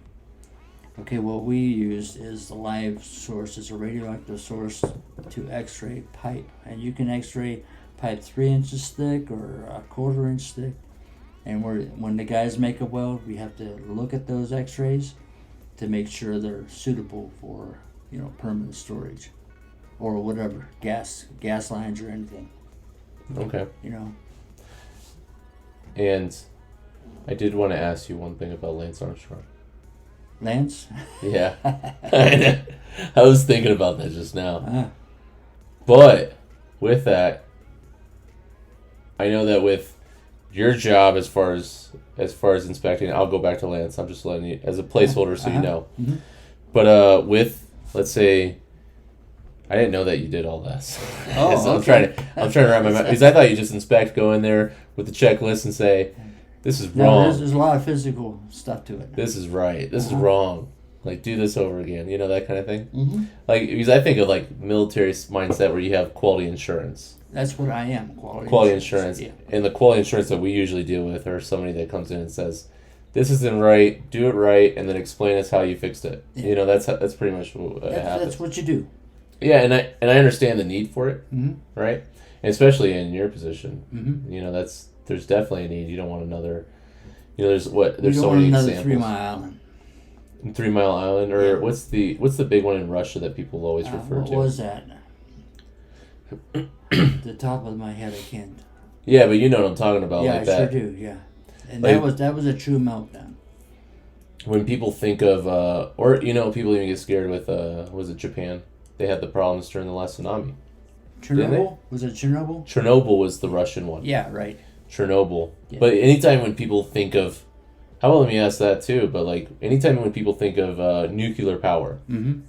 and I'm saying nuclear, right? Nuclear. That's what it is. Yeah, nuclear power. When people talk about nuclear power, there's one camp of people that are very pro Sure. nuclear power because there's zero emissions, essentially, right? Yeah. You have the waste as far as like taking up area, but then some people would argue that some people would let me stay on the zero emission people. Mm-hmm. So zero emissions, they'll say that yes, it'll take up space as far as like because you have to put the old cores and all that kind of stuff, Right, and yeah. the fluids that you're saying, Yeah. and that kind of stuff inside of these spaces, but it still takes up less space than like windmills, Sure. right? Yeah. Or solar panels and that kind of Yeah. stuff. So they're saying that like overall it's more beneficial. Well, And it then puts out the camp opposite of that is like Yeah. saying, "Hey, Chernobyl." You know, Yeah, it's right. that's like the one example. Like, "Hey, Chernobyl." Right. Yeah. You And know, so something what do you say? Something went wrong with that. There was the people at the controller The people Yeah. that control the valves and everything, they keep things cool. Something went wrong there. I honestly don't know what went wrong there, but if you don't, they have, usually when you work in the control room, you're operating that reactor, and most of the time you have, if something goes wrong, like if a valve quits, there's another valve to replace it. There's always going to be redundancy in the system. If that quits, there's another valve to replace it. If that quits, we shut her down, and that's all. These guys are trained for years to do that. There's a guy from Pierpont, Ohio, right where I'm from, that's a nuclear reactor controller today, and I thought that's pretty cool, so it can be done by anybody, but there's a lot of training, But like, what do you think about? Like your idea of power plants? Well, here's the thing. Do you think they're nuclear? Yeah. I think there's probably around. I haven't seen the statistics for about 5 years, but there used to be like 100 operating plants, and they cover in the United States, or in the United States. Okay. There used to be more than that, but they age and they get old and they shut them down. But I think right now there's between 80 and 100. One plant can put out more energy than more windmills you'll ever see. That's probably true. Okay, That's it probably... is true. Yeah. No, I believe it. Yeah. And there's no emissions. Just like windmills, there's no emissions. Because I think there's like one country that is almost powered by windmills. I don't know, but and I was trying to think. I can't remember the name of the country off the top of my head because I was watching some documentary and they're talking about how it was somebody from the United States saying like all the United States should be like this one country. But then I looked up the population of the country and it was like as much people as we have in Wyoming. And I was saying it'd be very hard. I can't think of the country off the top of my I was head, trying to but there think was of it, one country over there that was totally run off of electricity from one nuke plant for the whole country. Oh, really? Yeah. And I know France. Finland. That's what Finland? it was. Yeah. Finland is? Yeah. And then France is mostly nuclear powered as They well. have a lot of nuclear plants. Yeah, because that was their main push when they tried to go to zero emissions or try to go into their energy. Yeah. They went straight almost complete nuclear. Yeah, and they're run the same as us. Everybody that does nuclear overseas or over here, it's all the same. Because you went to Japan as well. Yeah, I was in Japan for about 6 months on a job there, Yeah. just replacing parts. Okay. In a plant, But so it was a good job. In between the Air Force and nuclear power plants back then, how many countries have you been to? Do you know? Or just Europe, France, Japan. Not that many, I guess, but a few. Did you say Europe, France, Japan, Thailand? Yeah. That's more than most people. Well, that's more than most people. Like, how many people do you know that? Like, obviously, I was born in Ohio. Yeah. You live in Ohio. Yeah. But how many people do you know that was born in Ohio, that lived in Ohio, and the furthest place they've been out of Ohio is Cleveland, which is also in Ohio, which is also in Ohio. Like it across the Mississippi, Yeah.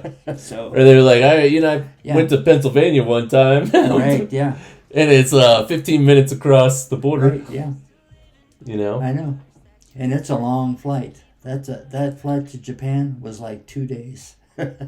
That's how we were going through, and we went through time zones and everything, and it was just amazing how when you got over there, it took you a week to recover, That's how I felt when I went to obviously Korea. Yeah, there you go. Which is similar, right? Yeah. So and I was in Alaska at the time, so I remember just going back to Alaska from Korea. Mm-hmm. It was, I went from, so I was in Daegu, Korea, and then went to Incheon, which is the big airport. That's like where Seoul area, like that kind of area. Yeah, right. Yeah. So you go to the Incheon airport. Yeah.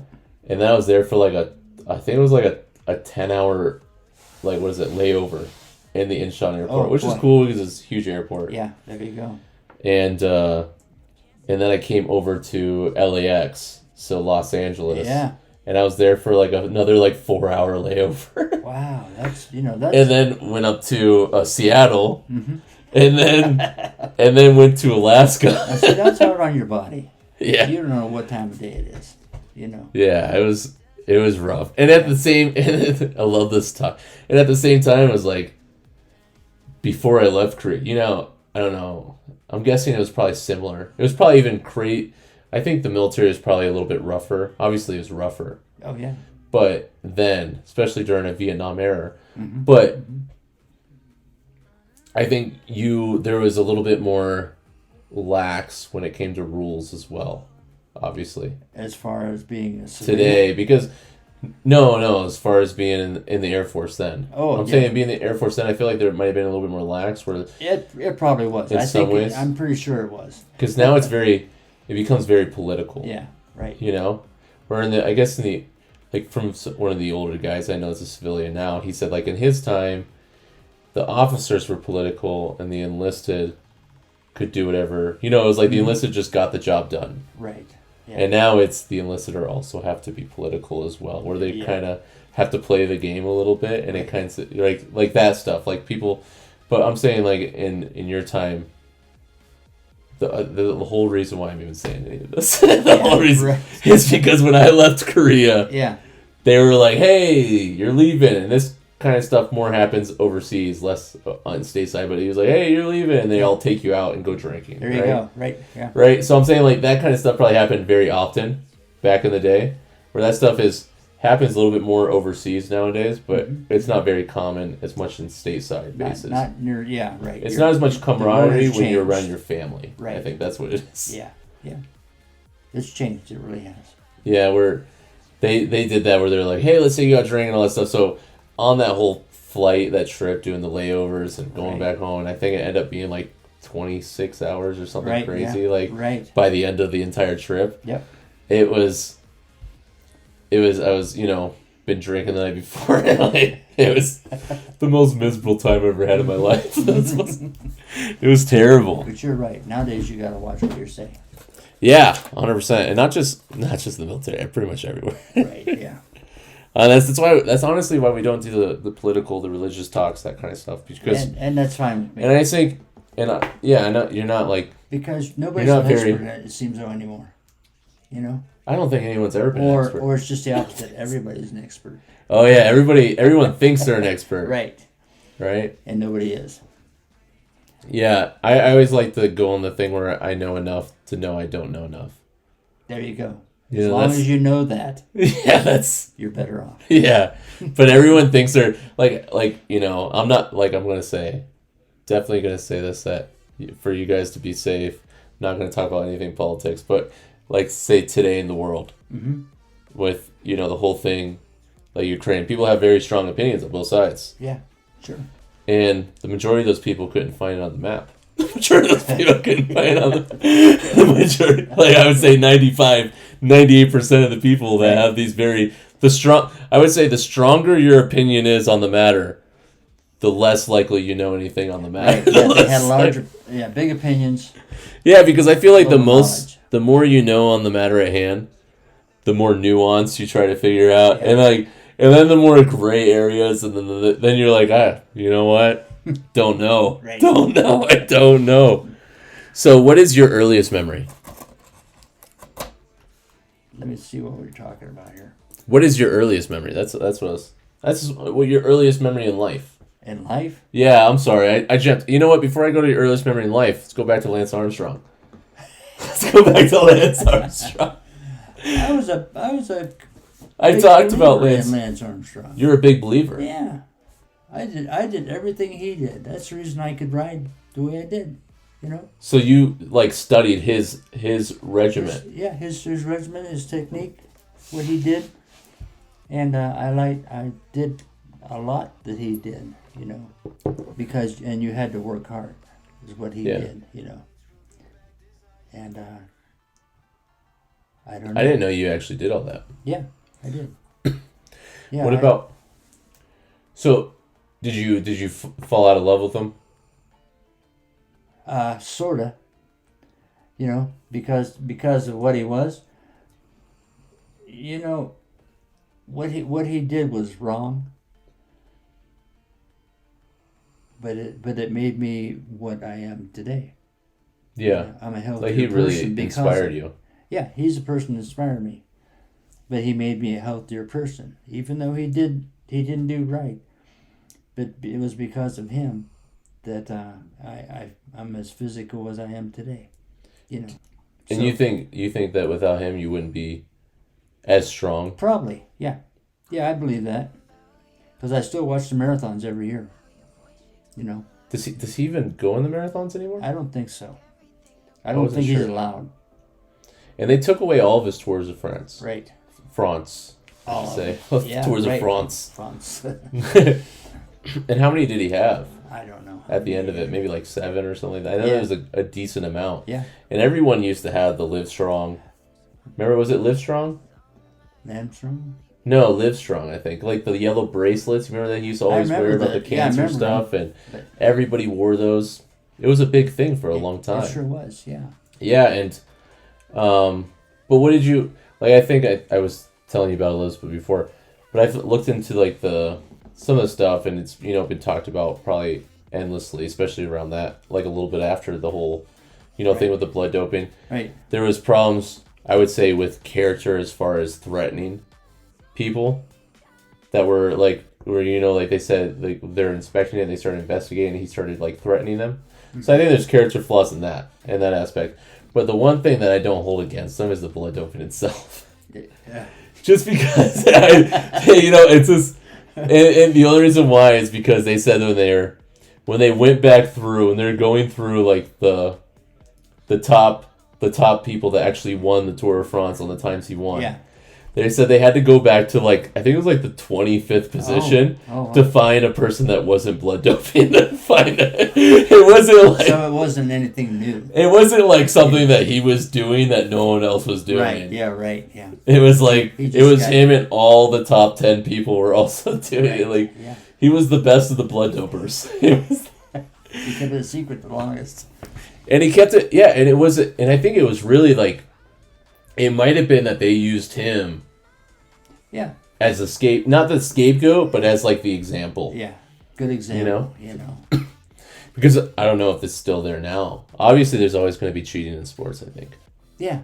Oh sure. You know, like how many times, even when you come to like, let's say like martial arts or like when you talk about MMA, obviously.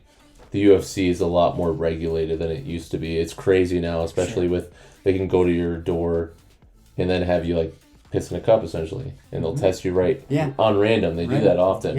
Yeah. And they've caught people cocaine and stuff because of that. Right. We get it at the plant all the time. At the plant. Every job we get. Every job, or like a random one. Yeah.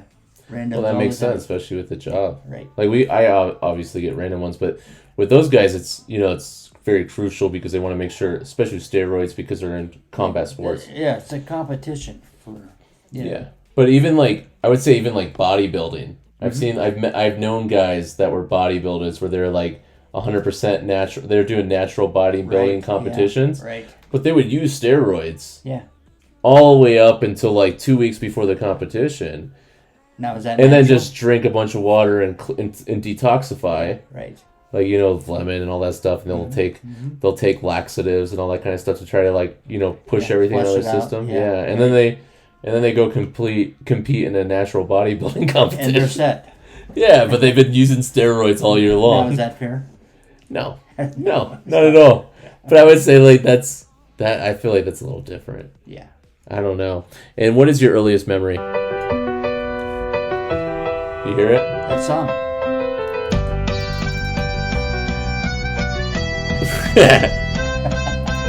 Oh, you know what? I've been so lost in conversation right now, but I haven't been paying attention to a lot of things that are going on right now. What's going on? So we got Dark Gray Moon is gifting 1-tier sub to the. Oh, thank you so much, Dark Gray Moon, for the 1-tier sub. I'm sorry, and thank you, Drift, for playing the Office theme song, because we just sat here talking, and we stopped paying attention. Who? Humphrey just subscribed. Wow. Humphrey, thank you for being here, Humphrey. I think it was the grift went to Humphrey, right? Yeah, it went to Humphrey. So sweet. And Noise Drift Nation 100% office. Harm. Harm, yes. You know, because I was confused because I said harm underneath, and I was like, well, maybe that was the one that was gifted because I thought harm was a separate one. I was just not being smart. I had a lapse of intelligence just now. So yeah, Harm just got the sub, which is great for Harm. I told you before, Dark Gray Moon actually got in here because of Harm. Yeah. Yeah. And Dark Gray Moon's been an awesome guy overall. And I've talked to him about him and his wife, and he lives in Sweden. Oh wow. Okay, yeah, you mentioned him. Yep. Yeah, actually I think I mentioned him earlier today when I was talking about all this. Right. But and then Harm was he's another streamer that brought him over, and he's a younger guy from Seattle with long hair. Oh, like me? Yeah. He's like long hair. It kind of reminds me of who was it that had long hair for a while? That in our family. Jared. That's the only one I can think of right now. Tyler even had long hair. Maybe Jared. Jared, yeah. Reminds me of a little bit of a young, very chill, very relaxed, mellow guy. And the other day I was watching him. What did I just do? Oh. and he the other day I was watching long hair. Huh? Jared still has his long hair. Yeah, that's true. Yeah. And the other day I was watching him, and he brought out all of his albums, was showing all of his albums and stuff. And he plays a lot of old Spider-Man games and that kind of stuff. He's a very cool guy, but he brought him in. Okay. That's what I was saying. Oh, he's saying something, and I can't read that, man. His a chip just fired off, and now he's something in Viking. Yeah. And then something Mig Harm. Yep.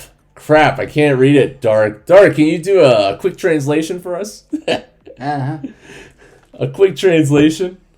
So we were talking about Jared. Jared's my uncle, which is his son. Yeah. That to me looks a little bit like Harm kind of looks a little bit like a young Jared, in a way. Okay. Yeah. And it's maybe the hair, the brown hair that makes me think that. Yeah. But also very relaxed, chill. Jared is very relaxed. Yeah, he's very chill. He's always like that. Yeah, with the long hair. He's good with kids.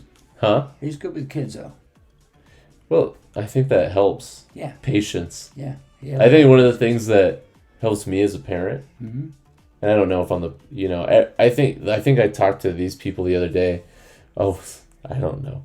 With long hair, who does that remind me of? Thor. Honestly, Thor. Harm. There you go. Harm's a little Thor. A little Thor. I don't know. You know what? I could meet Harm in real life, and he might be like 6'7", and I'm not sure.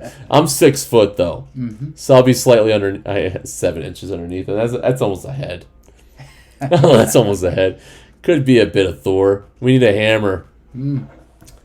I have a Mjolnir over here actually. But it's a small one. You see the pendant? Right here. Here's a Thor's hammer. There we go. Oh, wait, hold on. There it is. There it is. That's it. There you go. A nice Mjolnir right there. Nice. What is up, Harm? Sorry for yelling. Sorry for... Did you hear that? Yes, we got a lot of people jumping in. So here, I told you the Harm that was Dark Gray Moon as well before.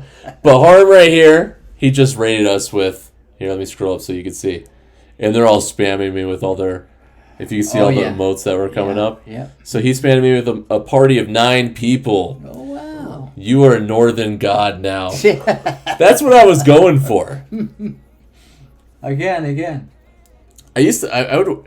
This is I have an actual new leather strap for this right now. Now, how many? I thought maybe it would. That? Huh? How many people have that? What? That hammer. It's a Mjolnir. It's a traditional. It's actually a traditional like a Scandinavian pendant.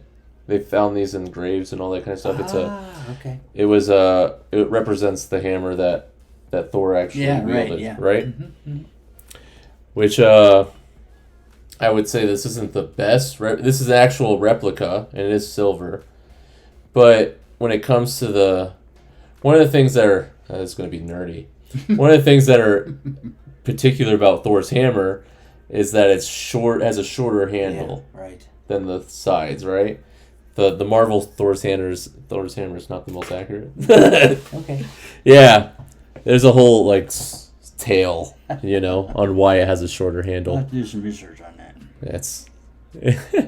let me see. So thank you so much, Harm, for jumping in here. Thank you so much for bringing over your crew, your people over, and that if you guys enjoy what you're saying, like obviously. We don't just do chatting every day. My grandfather was driving in, so I asked him if he wanted to. This is him. Part of it, yeah. Say hi. Sorry, I was. Well, I had to be here. I mean, I'm in the area. I've been gone for another how many years? That's true. So And it was only 400 miles outside of the way. 400 miles out of the way. So. 400 miles out of the way, and he drove in, and I was like, "Hey, you want to go on the stream tonight?" And he said, "I got this grandson." Well, not me. I'm his other grandson. Yeah. Great grandson. But he has a great grandson. We just got a follow from Sir Pugs, not Sir Plugs. Thank you, Sir Pugs, for following. I definitely appreciate it. Thank you for being here. I'm gonna throw in this. I don't know how Harm does this so fast. Harm always does this, and it takes me half. I'm trying to look how old I am. But I'm like, my brain's misfiring trying to figure this out. Here we go. Let's watch this, guys, real quick, and I'll shut up right when it pops up. Here. This is Harm. Oh, yeah. That's Harm up there. Mm-hmm.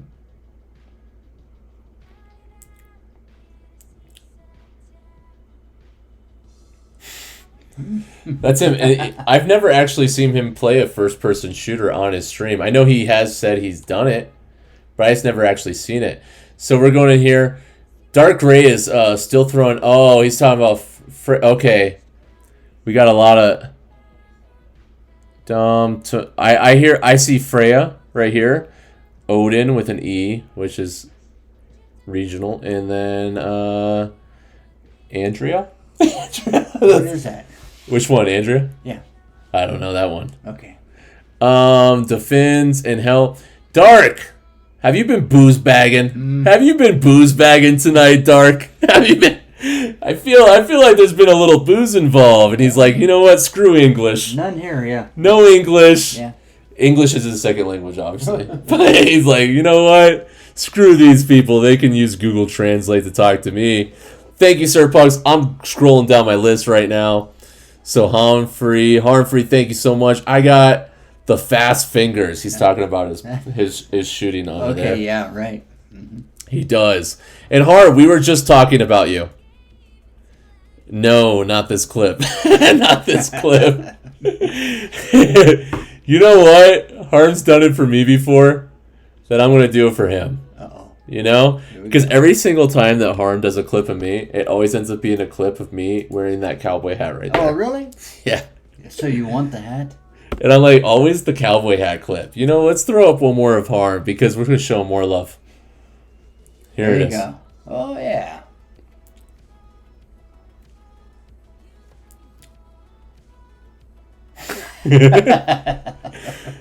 Yeah, he plays a lot of Spider-Man. Mm-hmm. Okay. Well, that's cool. And I always enjoy watching him play Spider-Man. And I like that he plays a lot of Spider-Mans that came out maybe sometimes 10 years ago. Well, that's my era. That's true. Is that when you were in your 20s? It's so old. Honorary Scandinavian. I'm still reading this. Uh-huh. If so, at his name, it will pop up faster. Oh, thank you, Sir Pugs. Sir Pugs is just helping me not be an idiot. That was for Black Friday. I played games with Black in the title, which was I think the first game that he was talking about. Okay, yeah. Oh no, but yes. Yes. Hey, yeah, fam. Dark Gray was saying that we're a family, and I think so too. I agree with that. No, sorry, trying to keep this civil. No, I was just messing with you, Dark. About Dark is very polite, Yeah. very polite guy. So anytime He sounds that he says anything that is like, anytime that he says anything that I think's a normal thing to say, there's a lot of times that he's came back and it's like, hey, I'm sorry. Sorry. Okay, yeah, right. Yeah. Well, he's polite. Because I could be Cool. a little sarcastic, and he's just a nice guy. He's from Sweden. He's right, Have you ever yeah. met a person from Sweden that's rude? I have not. I haven't either, actually. I was going to think of something I can make up, but I couldn't think of that either. Yeah, right. Hey, more recent clip. There we go. I might plan on streaming later during the day tomorrow. All right, that sounds good, Drift. So definitely check that out.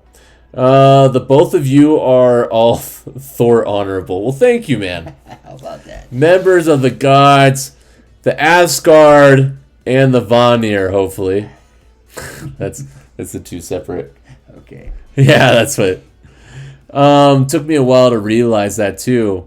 All right, Sir Prugs must be a streamer as well, so I wanna check him out. Mm-hmm. I'm guessing him, because it's Sir. You know. Yeah. And We're caught up. okay. Well, thank you, Dark. Thank you, Dark. Nope. Oh, I was wrong. It's not. It might be a female. It might be a female. Uh-oh. Yeah, the only reason why I guess is because it says Sir in the name. It says Sir. But I guess Sir Pugs sounds fancy too. Did we mess up? Huh? Did we mess up? Yeah, we messed up. Okay. It's cool. Okay. But here's another question for you. We went to Lance Armstrong.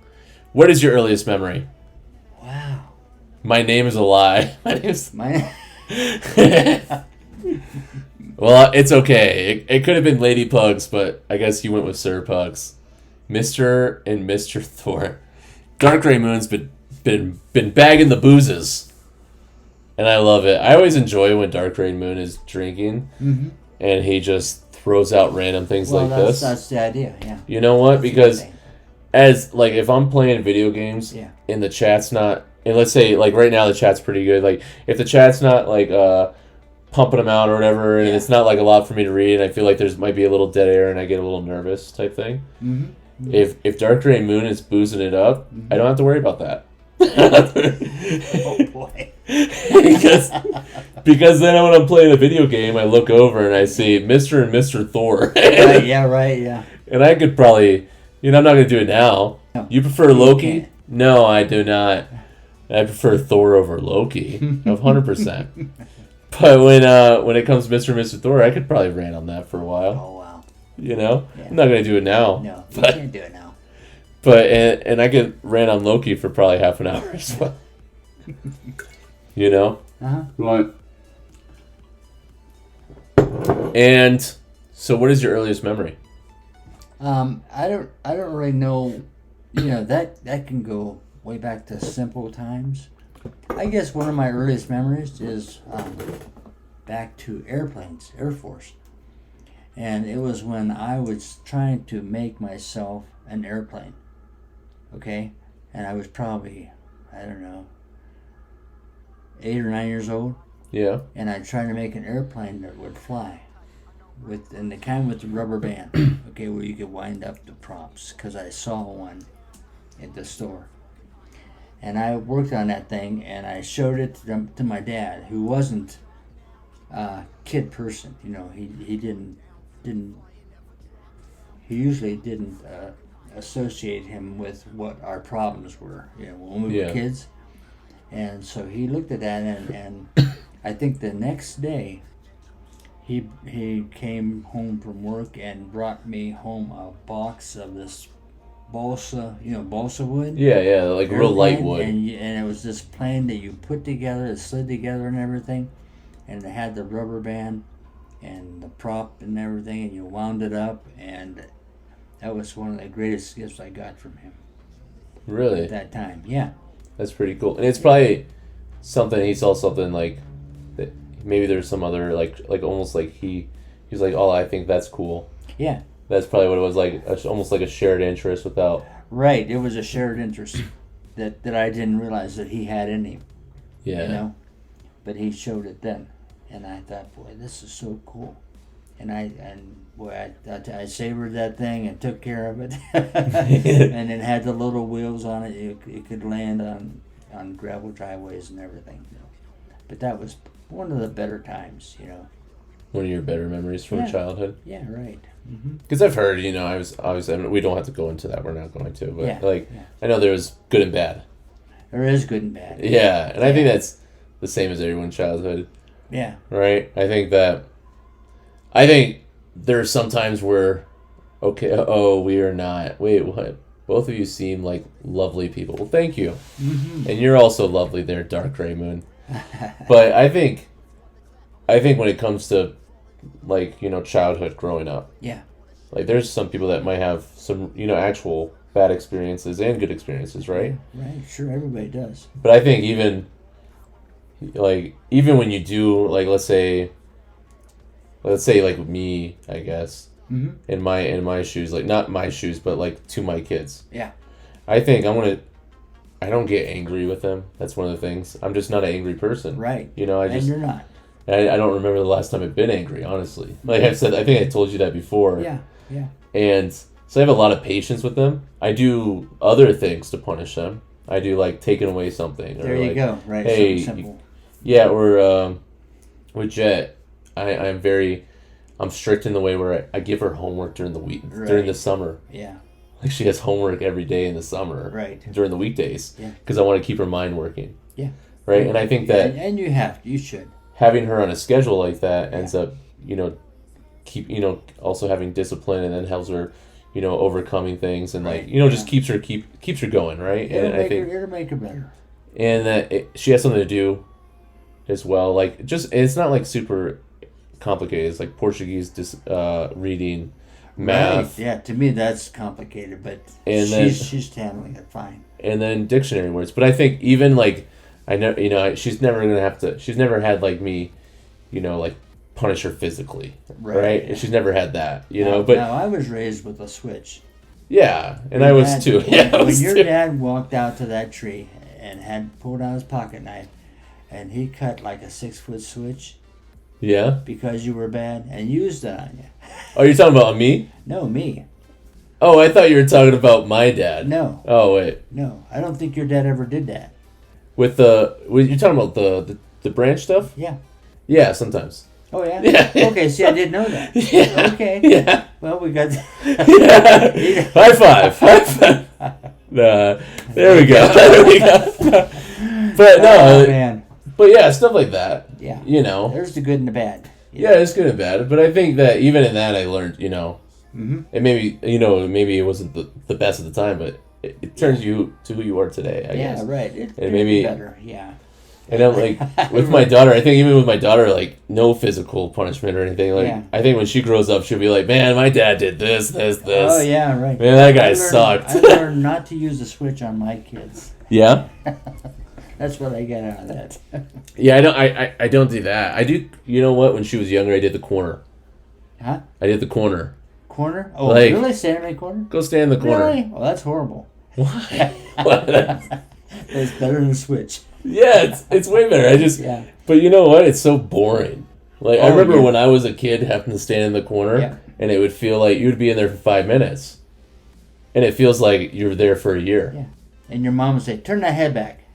Yeah. In the corner. You turn your head around and they're like, 5 more minutes. Yeah. 5 more minutes. And you're like, gosh. That was... Oh, crap. See, we didn't have that kind of stuff. What, corners? Yeah, we didn't have corners. Wait, you lived in a house built in a circle? Yeah, we had switches. Oh, you had only switches. I thought you're saying you lived in an oval house. No. There's just no physical corners within the home. There was just no... We didn't have 2 corners. No? Let's keep this going. Okay, that sounds pretty amazing. Oh, we're not... Well, I don't know what sounds pretty amazing now. Oh! Earliest memories. That's definitely what he was talking about. We just did that. I know. Yeah. But do you have any other early memories? Let's say... Well, Earliest memory with your kids.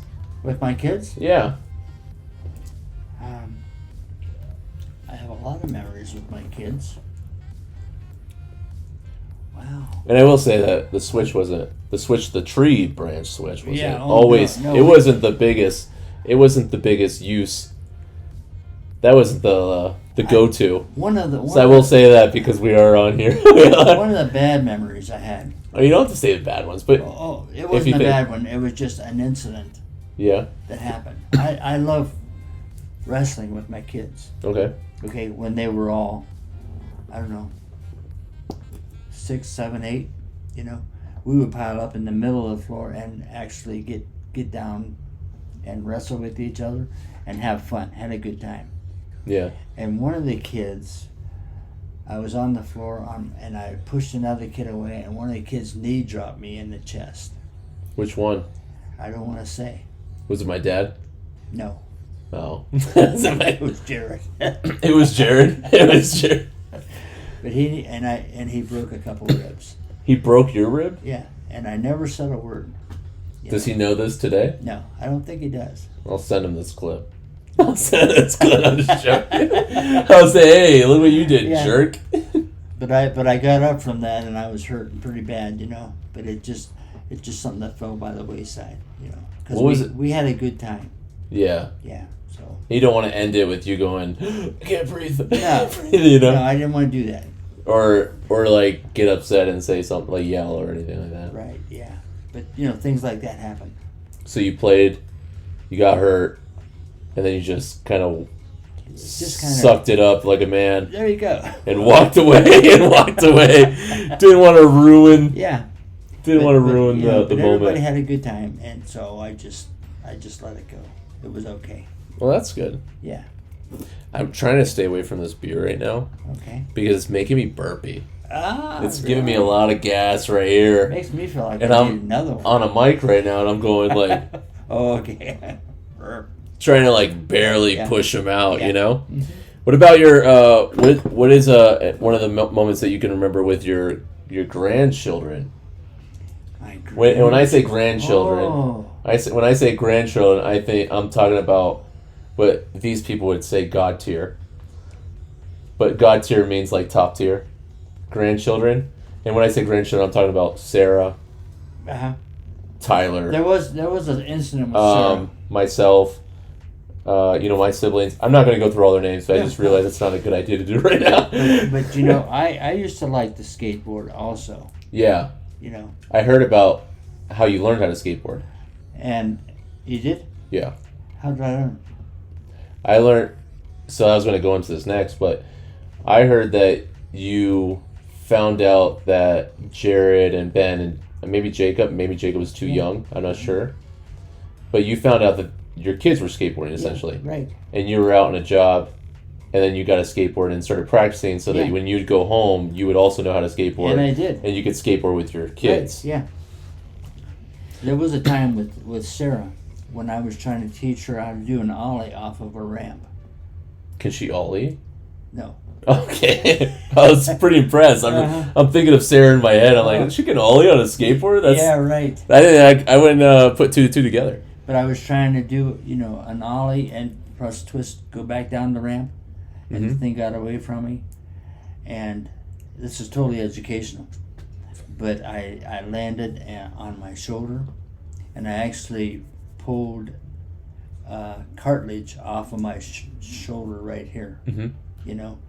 And I went to the doctor that day because I couldn't hold up my arm, and he said, well, we can do one of two things. We can leave it alone and it'll grow back muscle, or you can have surgery and put screws in there, and you'll always have that problem with the screws. Well, that sounds like a easy decision. So I just let it go, Yeah, and it hasn't bothered me since. really, and that was because of But with Sarah. I got a bulge, right? This is a bone that's actually supposed to Yeah, be attached. can I touch it? Yeah. Oh, It's that's supposed to be down, attached to the bone down here. and that was because of Sarah. Yeah, because of Does she know? Yeah. Oh, okay. But that was But how old was she at the time? Probably Probably 12, something like that. Okay, so a decent age to Yeah. try to learn how to do an ollie. Sure. Yeah. Jet's actually pretty decent at skateboarding. I really like skateboarding. Better- Even today, I'll get on it a little bit. you know. Like, she's better than I was at her age. A lot better. Oh, really? Yeah. Okay. Because when I was at her age, I think, but you know what? One of the things that she has, it's an advantage over what I had, I would say. She's prettier. She is prettier. That's true. Mm-hmm. We got another question here, and I'll Okay. do this in a second. But she, one of the I think advantages that she has is, have you ever done longboards? I have a couple in here if you want to Okay. try it out. But we have some longboards, and she gets on those longboards, and they have bigger wheels. Okay. So they, like when you're talking about like regular skateboards, they get tripped up over rocks and that kind of stuff. Right. These ones, they'll kind of, as long as it's not too big, Mm-hmm. they'll run over rocks. Is that right? Yeah, and I do like them a lot more because when I was younger and when I was a teenager, I skateboarded. Mm-hmm. I don't know if that's I used to skateboard, right? Yeah. Obviously, you remember that. Sure. But All you kids. Yeah. yeah, and I think it all stemmed from like Uncle Jared, Uncle Ben, Uncle Jacob, That's because right. they had the ramps, they had the quarter pipe and all that Right. stuff in your guys' driveway, Yeah. right? Right, yeah. They had all this stuff yeah, going on. Yeah, that's right. So then when we all became born, we just kind of grew up around all of our uncles Right. skateboarding all the There time. you go. And then we were like, "Oh, that's cool. We want to do that. We want to be like those guys." And then we all end up skateboarding. Mm-hmm. And then but nowadays I don't even think I have a regular skateboard anymore because it was so messed up from being left out in the rain. Yeah, I and still stuff. have my originals that the boys. Your gave me. originals? Yeah. Oh, wow. Back then. Can I tell you about an incident that happened at the Grand Canyon? Yeah. We were at the Grand Canyon, and the boys brought their skateboards, right? Mhm. And I said it would be so great. It'd be so great since we're right there at the edge of the canyon. Yeah. Okay, if they would get as close to the edge as they can, and stand there with the skateboards. Yeah. So they went probably within 6 feet of the edge, Yeah. and Jared tripped and fell toward the edge. And I said, "Let's move this up 10 feet," But it was simple. They're like, get a couple inches away, and then he yeah, tripped they were right before. they were right there, so that was funny. Yeah. Yeah. What was this? You said the Grand Canyon? Yeah. Yeah. Yeah, we took them all there. Went down Yeah. the Grand Canyon. With those, what I was saying, those longboards, they're very easy. I think in your age now, Oh yeah, my age. I'm seeing, Really? they don't exactly have like a walker attachment or anything on it or anything like that, with also wheels. But they do have, but it's just the bigger wheels are a little bit bigger board. It kind of feels more like you're almost like surfing a little wow. bit on the pavement rather than keep on kick, push. Okay, that would be easy. Like I can go on this side of the road and I could get like 3 or 4 hard kicks. Yeah. And if I really didn't want to, I could just stop kicking and it would make me all the way over to the end of the road. Okay. They're just like, they're so smooth. Good bearings. My age. He's saying he's 40 and he can also relate. Okay. Now. But when it comes to the one thing, like I want to go back to that because I always thought that was kind of cool that you were out on a job. Oh, you know what? Hold on one second. I remember so Grandpa Zebra, what's one thing is common that Master Zebra and his father have in common? Oh, so he's asking, he calls me Master Zebra. Okay. He calls me Master Zebra. As you didn't know, if you didn't know before, I'm also the Master of Zebras. That's right. Oh, you know what? We had another question before if someone asked if you like zebras. If I what? If you just like zebras in general, the animal. I don't have anything against them. Yeah. The whole reason why I started doing the Zebra Sinsa, by the way, was because he is the master of zebras. He said, I'm the youngest here. 24. Yeah, he is the youngest. Sometimes we have somebody in here that's 15. Wow, that's pretty good. But But they are not here today. Okay. I haven't seen their name in here. But I think they told me a while back they've been dealing with a lot of homework, so that's probably it. Yeah. I'm about to be 25 in June. Oh, Harm, we were talking about you before because I said that you kind of look similar to a younger version of one of his kids named Jared. Yeah.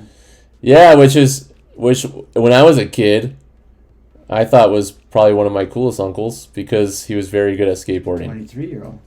Yeah, 23. Taco going to be 23. I was about to say I thought Taco was 22, but it says going to be 23. Everyone's telling their age. Yeah. Mm-hmm. I was showing off some prom pics earlier too. You say that's the guy I said looks like Jared. Right. Yeah. Right. And I think it's mainly I was saying before is to Harm. I was saying earlier to my grandfathers because Harm has the same long hair as Jared. Okay. And you know what, Harm? Just to let you know, my Uncle Jared, he is now how old? How old is Jared nowadays? He's in his 40s, right? Yeah, he's upper 40s. Yeah. And he's in his 40s. 50. Huh? Jeremy's 50. No, is he? Yeah. Yeah, he's 51. Okay, might He's be 51. Yeah.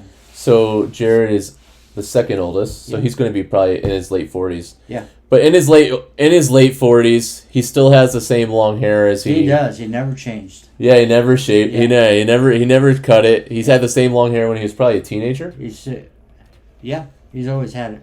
Yeah, and now he's in his 40s, same exact long hair. Mm-hmm. But people know him by that long hair. Love, I was seeing what this was going on, Right, but yeah. no. I'm super confused of what's going on right now. Oh, I was showing off some prom pics earlier too. Oh, we all missed the prom pics. You know, Harm, you should put it in your Discord. Or in my Discord, or both, or one of, yours is fine. I just want to see what's going on. There you go. I don't have any of my prom pics. I know. I hope I don't. I went with a couple of the guys. Huh? To our prom. You went to it with a couple dudes? A A couple guys? Uh-huh. What they would call going stag? Yeah. Going stag. Which means going alone. That's Going the stag same is thing, yep. Going to stag is just But we had a good a time. cooler way of saying going alone. Yeah, right. We had a good time. I went to one prom. Only one, and I think I was How many do you have to go to? They have junior prom, Oh, senior okay. prom, Yeah, we all just that went kind of to one, stuff. yeah. I went to That's one, and I think I was a sophomore. I don't think I when I was a senior, remember when I had that window cleaning company Yeah. Right. in Florida. Yep. And I was also working another job. Right. So I was I had too much work, and I just didn't care about prom. When I was a senior. I There you just go, really right. wanted to get past high school. Yep. My junior is when I first moved to Florida, Right. and I didn't know anybody, and I was a little nervous, and I just didn't want to That go. was a big school. Yeah, and then you went to the graduation, Yeah. and then when I was a sophomore, I was dating a girl in a different school, that kind of thing. I know, but I brought her to my little dance, so they believed that she existed. Oh. But I went to her prom because she was a year. I think I went to her junior prom. Yeah. That's what it was. Okay. And she was a year older than me, Mm-hmm. and that was my high school, girlfriend. Yeah. Did at the time. Did I ever meet her? Yeah, you probably did. I probably did, huh? Yeah, her name was Ronnie. I Oh, probably yeah? shouldn't say that I out remember loud. that. Yeah. Right. I probably should. Her name was Let's go on. Her name was Victoria Andrews. Victoria. Okay. Yeah. I think you I just sometimes I get lost. Okay, marriage pics incoming. I don't know where that just went from. I don't know where marriage pics came from. My marriage pics are pretty good because they didn't happen that long ago. Yeah. Right. Yeah. So Meg asks, man, they're having a thing of their own. So Meg asks Crow if she's ever seen me with short hair, and I said that I took a prom pics with kind of short. Mr. Zebra, no old pics. Going Zebra.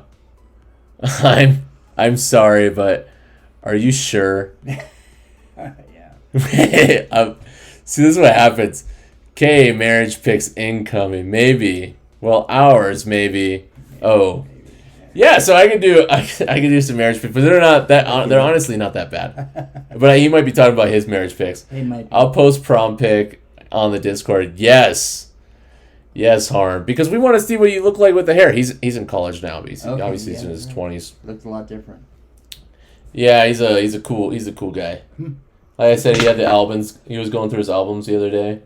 He plays not retro games, but he plays older games, and I appreciate that. No, nothing wrong with that.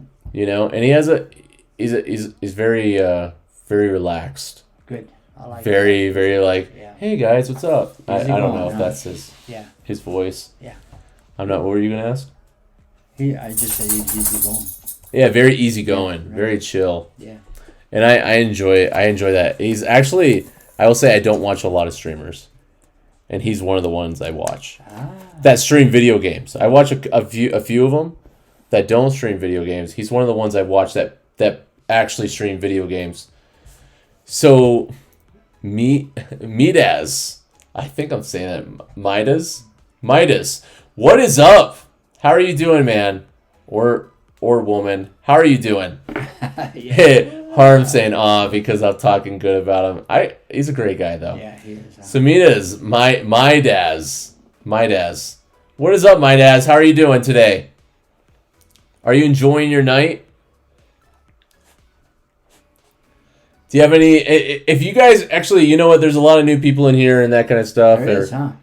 And if you guys have any questions for Grandpa Zebra over here, then just let me know. Just let me know. Yeah, for sure. Can you shut that door real quick, by the way? Sorry. Ooh. He forgot his headphones were on. He forgot. First time. Okay? There you go. It's the first time thing. I'm fine. Just fixing my badges on my pinks. Okay. How about yourself? So Midas is definitely a streamer if they're fixing badges. Grandpa Zebra, what's your favorite car? Drift really likes cars. 54 Ford. A 54 Ford? Yeah. 3-speed on the column? on the column. So a truck. Huh? A truck. No, it was a car. It's a car. Yeah, it was actually a 2-door car. So we're doing good. I'm handling my grandfather here because he was pinks and greens. Badges on my pinks and greens, huh? He must be Army. Because I think Army brought back pinks a couple years ago. What? Right? Or what they call them, pinks or something like that. You used to wear pinks. Who? You. Pink? Pinks.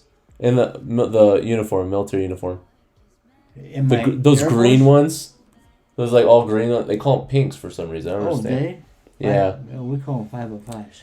Yeah, so Midas, are you Army then?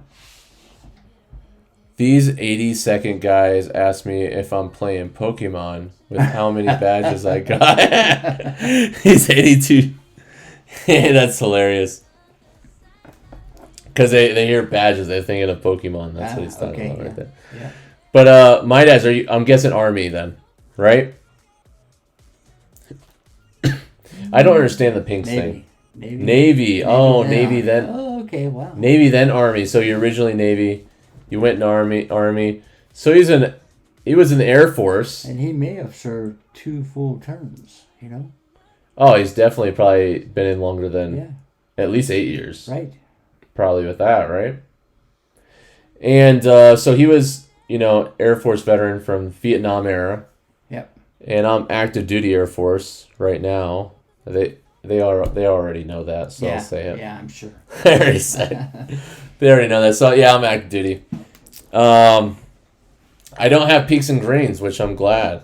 I only got one thing that I don't like. Army has some really cool looking. They do dress uniforms. Sure they do. Mm-hmm. Like they got the I don't know, like the different color tops and all that kind of stuff. Mm-hmm. I met a lot of SEALs from Vietnam. Oh wow. Oh, that's cool. Yeah. And the Navy has a few dress uniforms too. I've never been a fan of the whatever, the Navy attire. No, I've never been a fan of the Navy with the whites. Yeah. That they have. They're big on that. Yeah, I've never been a fan of those ones though. But I think they also have some good dress uniforms outside of that. Yeah. I think it fits their style. It fits what they do. That's true. It just they seem so impractical. I couldn't imagine actually having to wear those. I'm such a messy person. Work, okay. The Navy officer summer whites are the best ones. Yeah. There you go. There's proof. Say that they are like, I'm saying like they look nice and best. stuff. I just couldn't imagine wearing them myself. Oh, okay. Which one of the things I like about with the Air Force when it comes to dress uniform, you have one. You only have one uniform. Well, what do they ask you when you're wearing your Air Force? If you're downtown, what do they ask you if you're wearing your Air Force suit? My suit? Yeah, your suit. I don't wear my dress uniform out in town, though. Well, you know what they ask you? What? Do you drive a bus? That's probably true. That's probably true. It does sound... It is. Yeah, it does kind of look like a bus uniform. I don't have the... You know, they actually do have the bus hat, too. Yeah, right. Yeah. I have the flight... Oh, the flight cap, so it looks a little bit... I got both. Do you have the bus hat still? Oh, yeah. Do you really? So someone's over here. So he's saying the Navy. Yeah, when I was still in the Navy, I owned 4 pairs of summer whites. There you go. Yeah. Good. And I feel like I would destroy that in one. Oh no. In one meal. Just like I would have like one bite and go shit. Let me go to the bathroom real quick, change, and by the end of the meal, it'd be all over. They're pretty sharp outfits, so. I couldn't imagine wearing those and not destroying them. Oh, well, it's a different type of work. They could wear them. They could wear, and I imagine not every job is actually wearing them. There you go. Right? Probably not. They probably were coveralls and stuff. Like when I worked cargo, or when I worked on the flight line. Yeah. When the Air Force at the time was doing Dress Blue Mondays, and we never participated because we had to have steel toe shoes. Oh. And you can't have steel toe low quarters. Right. Right? Yeah, that. So we needed steel toe shoes, and we couldn't run around in dress uniform, loading planes and working in a warehouse. Weird, yeah. Yeah, so like it was nice. Was it? I'm gonna go guess that. I'm going to guess you are either a E5 or E6. Wow, right on the money. 6. Why did you guess those ones? That's what I'm wondering. I only wore them every few years since we were always in civvies, even during deployments. Well, that's cool. That is cool. I imagine that's a Navy thing because you're out in the ship. As long as you don't have a leadership that's is super hard on you. Yeah. Why not just let people wear their civvies? It's not like you're out in the middle of the ocean. Yeah. That's right. Who's going to see? Who's going to know? Who's going to know? Who's going to know? You seem older. Yeah. Well, thank you. If it's the little bit of crow's feet coming in or that, then no thank you. But if it's that I was talking about, it's probably because I was talking about Blues Mondays and all that kind of stuff. Yeah. And that's a very older, like, when you're going to E5 all the way to like E9, and when it's the back in my day, that when you get to those ranks and they're still active duty and they start seeing things that are going on with the younger ranks, they'll be like, oh, back in my day, when I was a young airman, this is the way we did it. You had to be tough. That does happen. That's true. I never had a deployment on a ship. Only time we ever was to resupply and shit. Oh, okay. Huh. So the only time we was to resupply. They went out for long. Yeah, times. And Navy goes out for I think 12 months, right? They might do 12. I'm not sure how long, but I'm guessing he knows. Yeah, he probably does. I'm guessing because I think I heard that it was 12 months ship, and then they do 6 months submarine. Wow. Subs. Submarine. I should have just said subs. Yeah. Sound like a noob. A new guy. Back in my day, we didn't have NVGs. NVGs. I don't even know what NVG stands for now. I know it.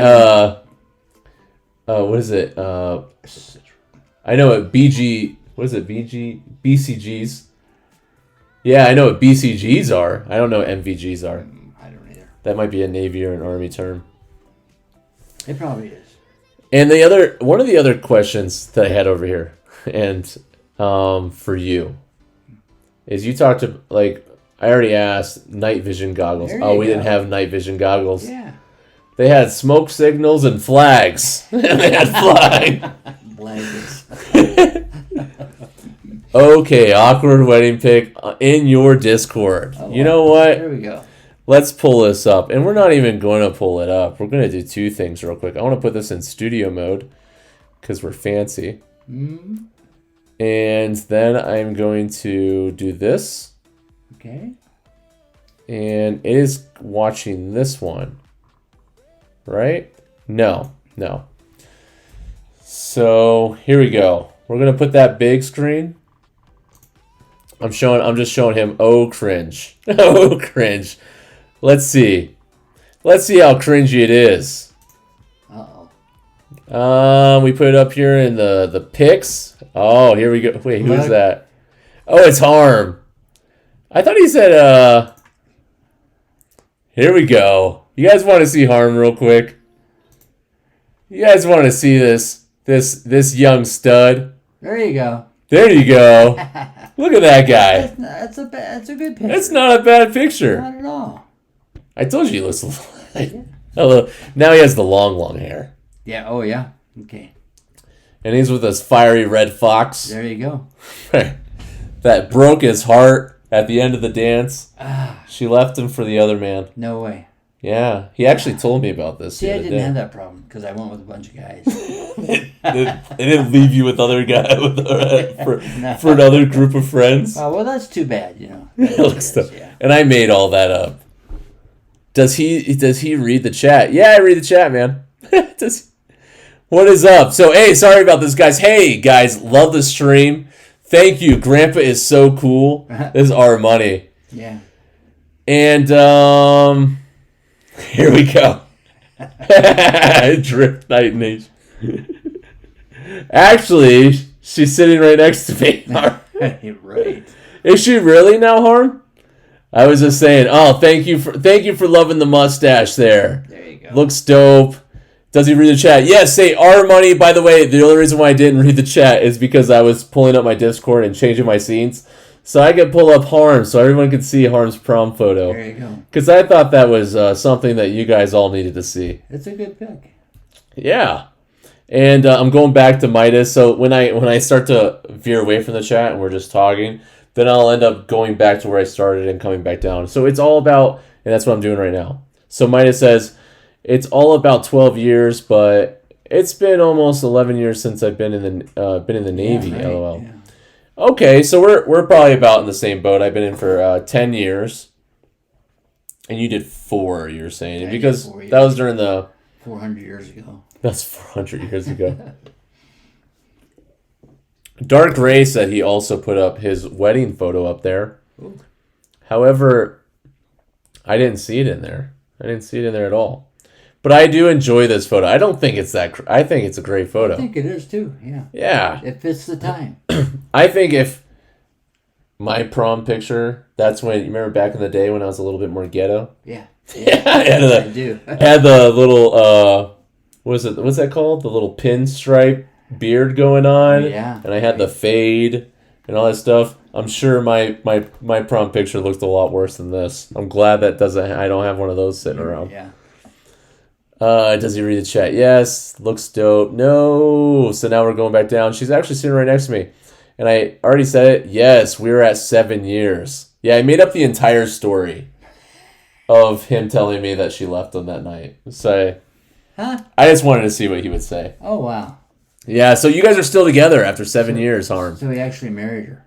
Well, I don't know if they're married.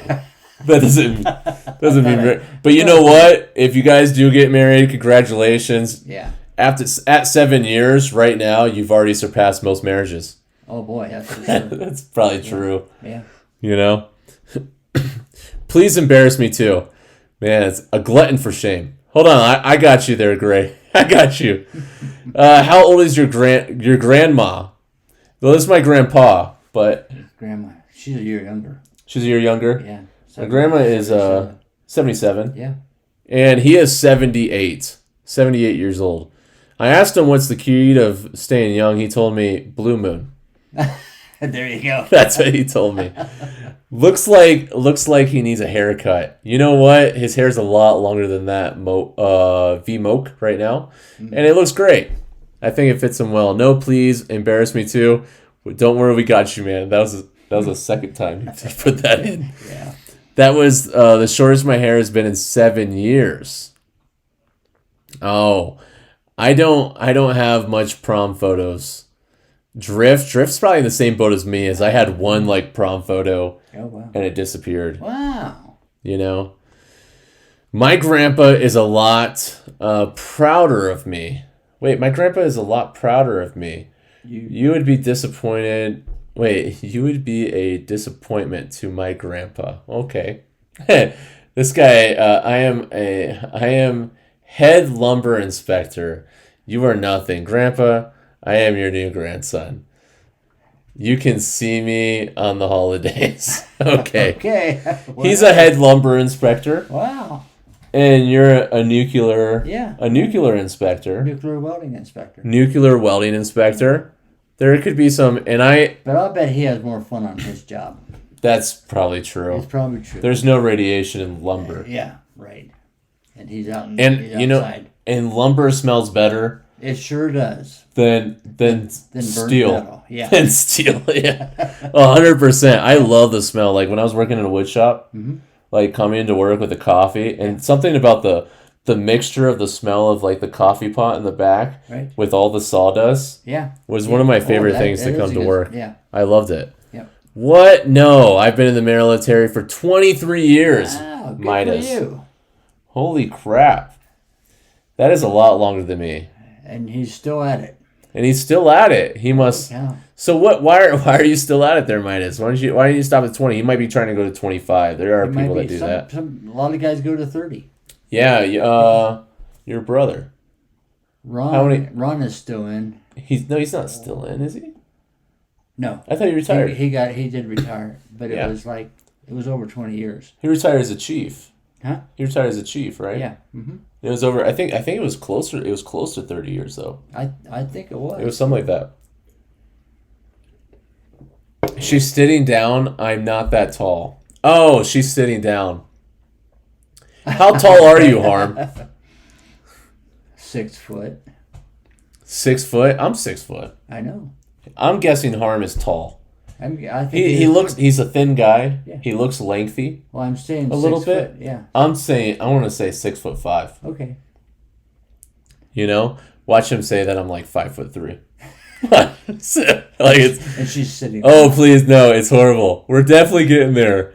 Not married yet. Someday for sure. Man, I need to read faster. Okay. Oh please do. Short hair, horror.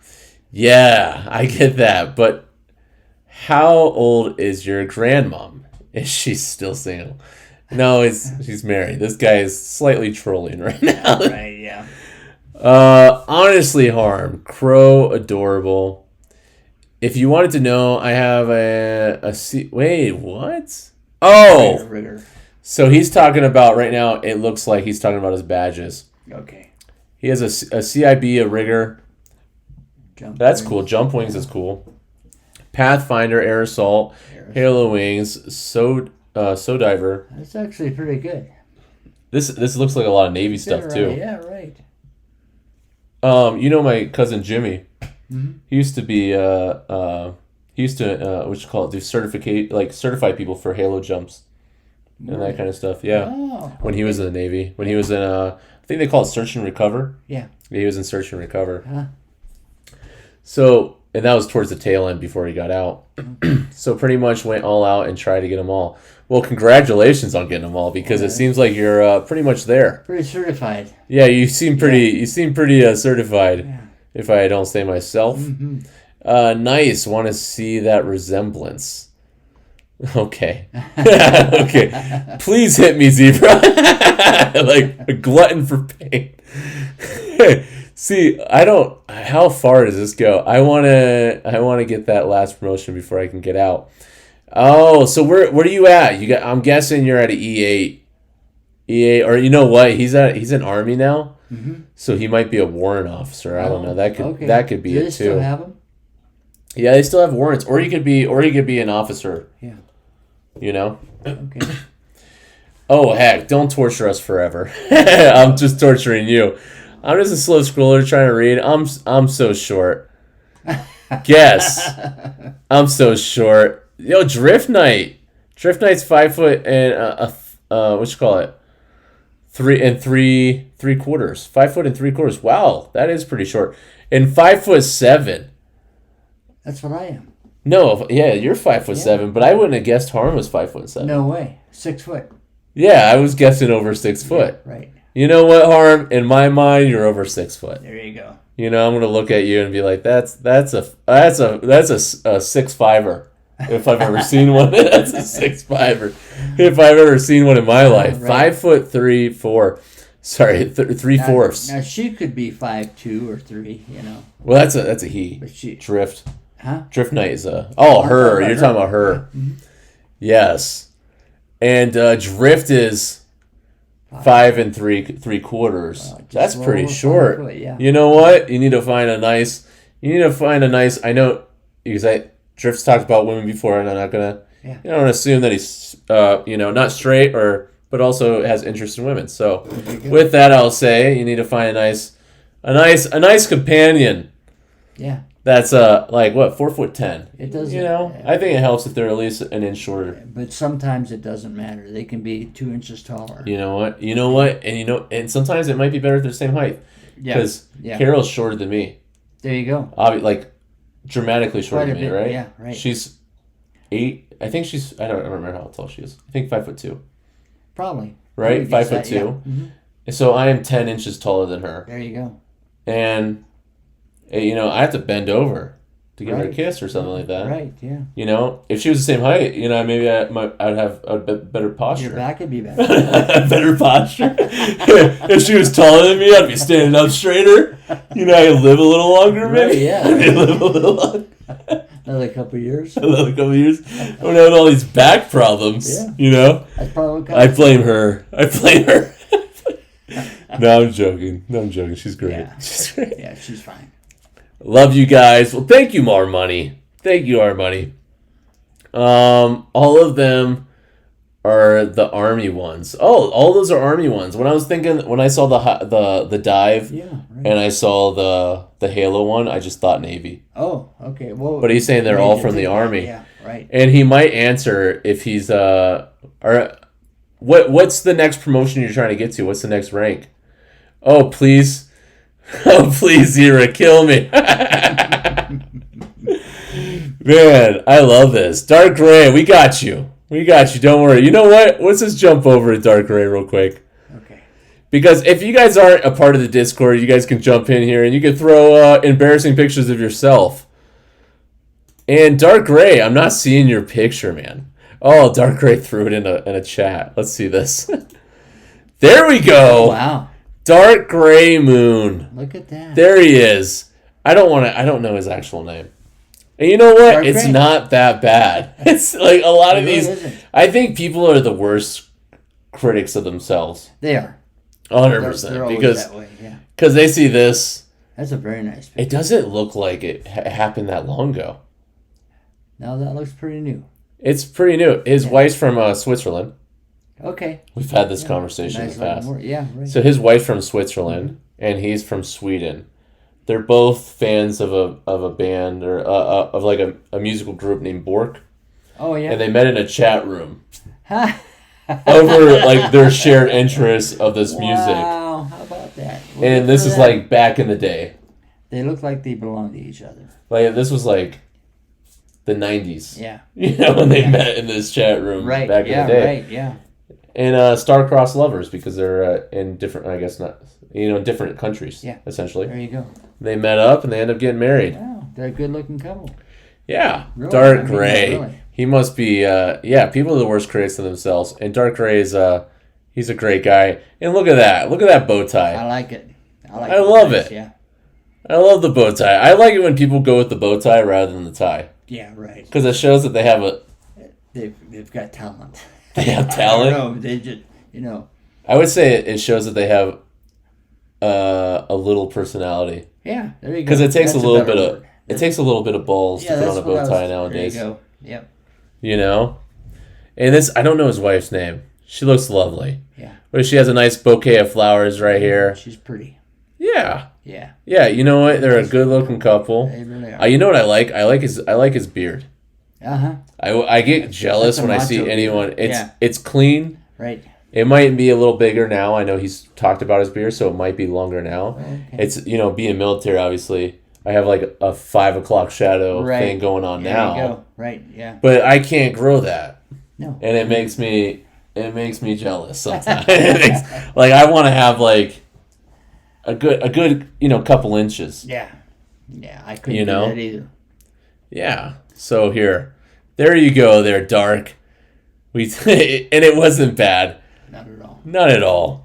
Here we go. Let's pull it back up right here. If anyone has anything else you guys have embarrassing, you could throw it in there. And if I can ever get through this chat, we might finish this at the end of it. Can we raid my friend's stream? You should hop on with them.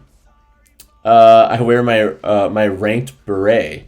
I don't know what your friend's stream is. Oh, pretty face right here, Ash. On my... He's gonna be over here too. So What does I that wanna. mean? What, pretty face Ash? Yeah.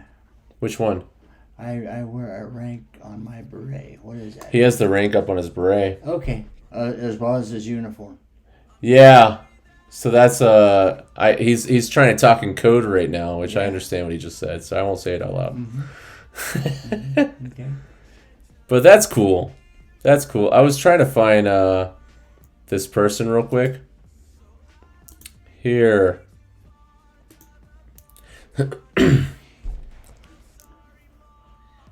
Oh, they're just talking as well. I think that's why he wanted me to jump in there. Uh-huh. I don't know who these people are, but yeah, we might jump in there afterwards. Yeah. That's I'll I have them on the side over here. Mm-hmm. Let me see. Yeah, I have them over on the side, so we can jump over there afterwards. Okay. All right. Yeah. And I know you're getting tired, and you have a long drive tomorrow, so I don't want to keep you too much. Holy crap! I just saw what time it was. What? I'm 5'11", dark gray. Oh, thanks, guys. Zebra. You know what, guys? We got a lot going on. Honestly, this attempt would This have is been a really little bit something, funnier. yeah. It turns into something sometimes where I can't keep up with it. I can't keep I up. see, yeah, right. Honestly, this attempt would have been a little bit funnier if you had some friends pop in the chat and say the same things. But Yeah. since you're doing it alone, it's kind of sad. Wait. Oh, yeah. He's talking about that kind of stuff. Okay. Thank you, Harm. Harm's just trying to defend me right now. 6, oh. Well, thank you.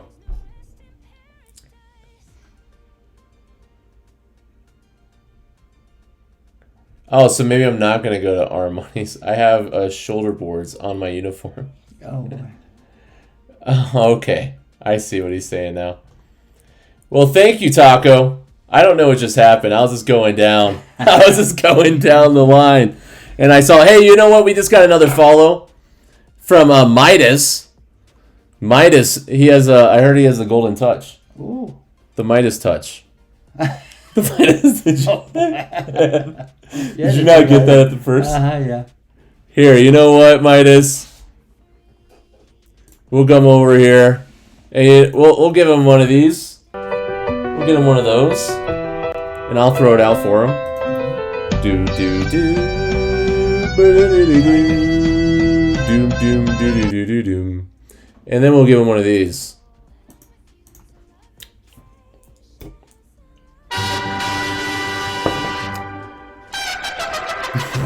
I'll get one of those.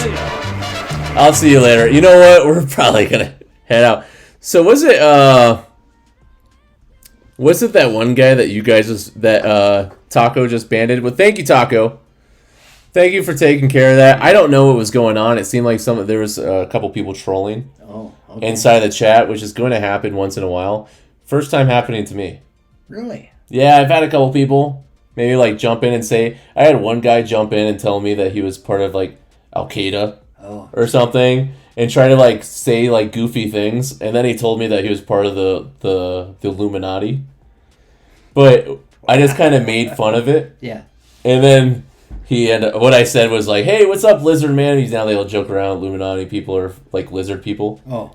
You know, like they'll say that. Really? That's like a conspiracy. Wow. So I was like, hey, what's up, lizard man? We got a lizard. We got the Illuminati in here. And I end up playing like the Office theme song for him.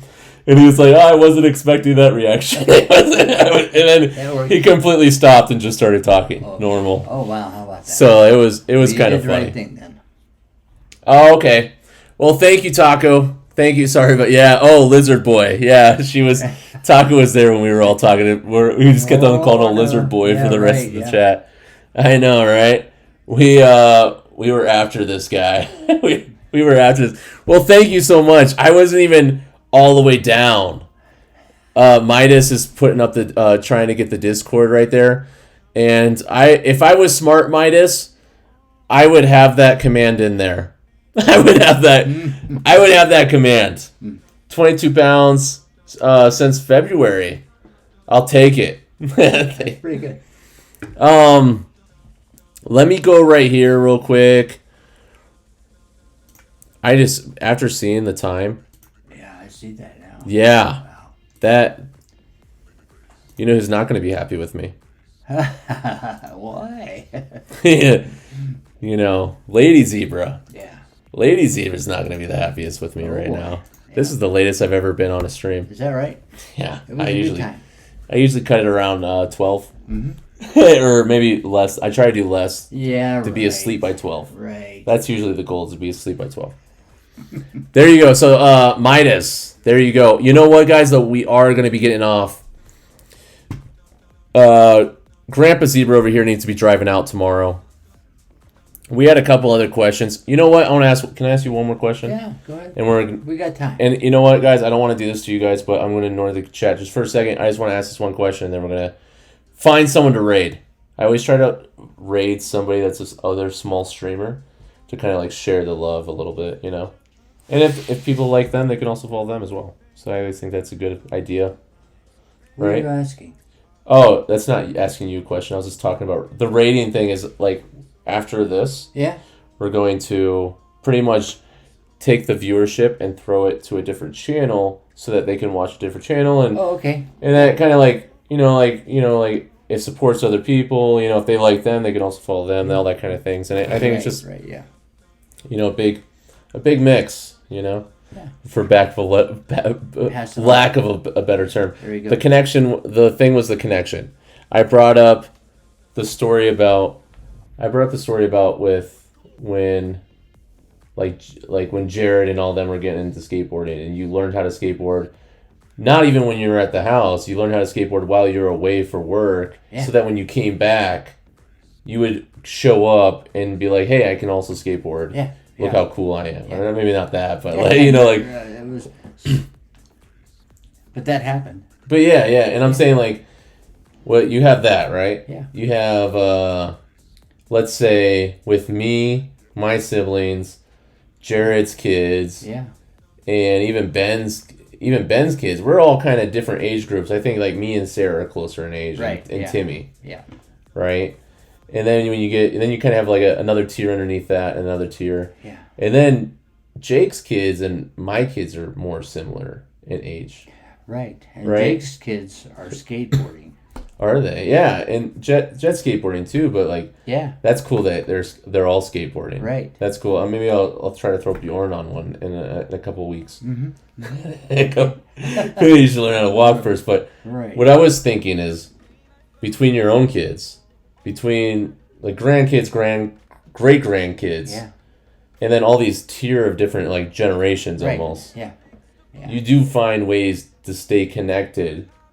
Oh yeah. You not connected, like, let's say there's two types of connections I would talk about. So there's connected as far as like staying connected over time, but staying connected as far as finding connection. There you go. I know what you're saying. You know what I'm saying? Like you're able to find connections with multiple generations that are underneath you. Yeah. What would you say? Like, what do you do? Just find shared interests, or I don't find their interest. I show them my interest and see if they go along with it. Yeah. But kids are a lot the same. You know what I mean? They like the same things that we liked when we were kids. And we just never dropped the habit, I guess. Dropped what we were doing. Yeah. And they got more interested in it because we liked it. You know? Oh, I get what you're saying, yeah. Yeah, right. We're bringing it into their world. Yeah. You know? And that's probably the skateboarding I haven't thing, changed. right? But they're coming into it. They're more coming into it, my world, than I'm going into theirs. You know what I'm saying? Yeah. Because it's not like let's say if, I don't, like, Jet's not, I don't think she doesn't care for, she doesn't like a lot of girly things. Right. One thing. Mm-hmm. She doesn't like My Little Pony, right? But if she was, let's say just hypothetically, if she was obsessed with My Little Pony, Mm-hmm. you might watch an episode with her.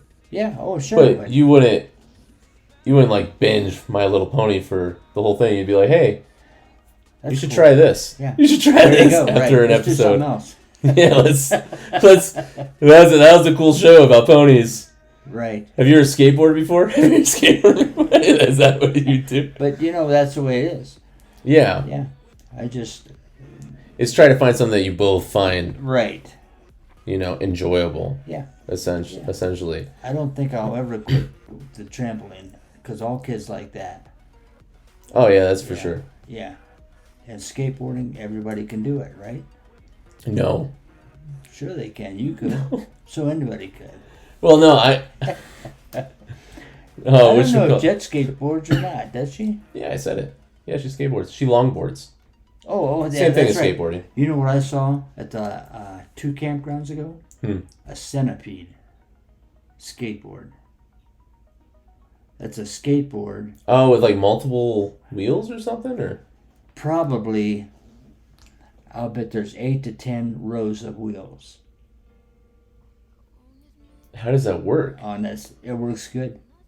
Yeah. Matter of fact, the kid that had it at the campground, he made that skateboard, and it is nothing but wheels. Oh wait, does it snake like this? Yeah. That is pretty cool. And somebody stole that from him, and he found out who it was, and he got it back. I'm glad he got it back, because it was his idea. Did he? Was there a fight? No, there wasn't any fight. There was just, don't do Like, that again. Yeah. Maybe parents were involved. Yeah. Mm-hmm. I would. Yeah, I'd be freaked out if my kid had a cool skateboard like that and someone stole it in the He called neighborhood. it the centipede, though, but it was a cool. I got pictures of it. I'll have to show you. Yeah. They're on my phone. Yeah. So that was probably the last question. You got earliest marriage. If you wanna say how to make a marriage work. Well, we kind of talked about that. See, I spend a lot of time on the road, and when I go out on the road, I mean, it's anywhere from 2 months to 6 months. Yeah. I'll be on the road, and I am more than glad to see my wife when I get back. And I think you said it before, the distance apart. The distance apart probably helps, because you get apart, you leave your wife for a while and you get to missing her, Yeah. I mean, that's pretty normal for any relationship, It's hard to, if the love is there and the trust is there, and you got to have trust to have good love, Yeah, and especially with that distance too. Yeah, and with right, the there has to be distance, too. trust. Yeah, and so I think that's a lot of it. You got to have trust and you got to have love, and distance doesn't hurt. So. And it doesn't. Yeah, that makes sense. Yeah. Distance, not 2 or 3 years. I mean, you're leaving because you have to leave because of what you do. You're not leaving to get away from your wife. Yeah, You're that's different. You're leaving because you got to support your wife. And that's what you've done. And pretty much. That's what I've done for the last 50 for a long years. time. Yeah. Yeah, Right. for a long time. And last one. So people say that the world is going to hell in a handbasket. Wow. When's the last time you heard that term? Oh, I've heard it all my life. I know. Is it probably recently? Maybe they still say it in. Sure, they Ohio. still do. Yeah. More now than ever. Really? Right. To me, it's the oldest term I could think of off the top of my head. So that's why I said. No. People have different ways of saying Yeah, but yeah, I guess it all means the same thing, right? It all means the same Say thing. the world's going to hell in a handbasket Right. type thing, or Yeah. they say the world's ending, or they say the, Yeah. you know, everything's going to happen. World War III, that kind of stuff. There you go. Yeah. Or things are divisive. You know, all these type of things without getting into politics and stuff. But like, Right. you know, people are divisive. All these things. You know, there's bad. Right. Yeah. You hear that? Do you have hope Yeah.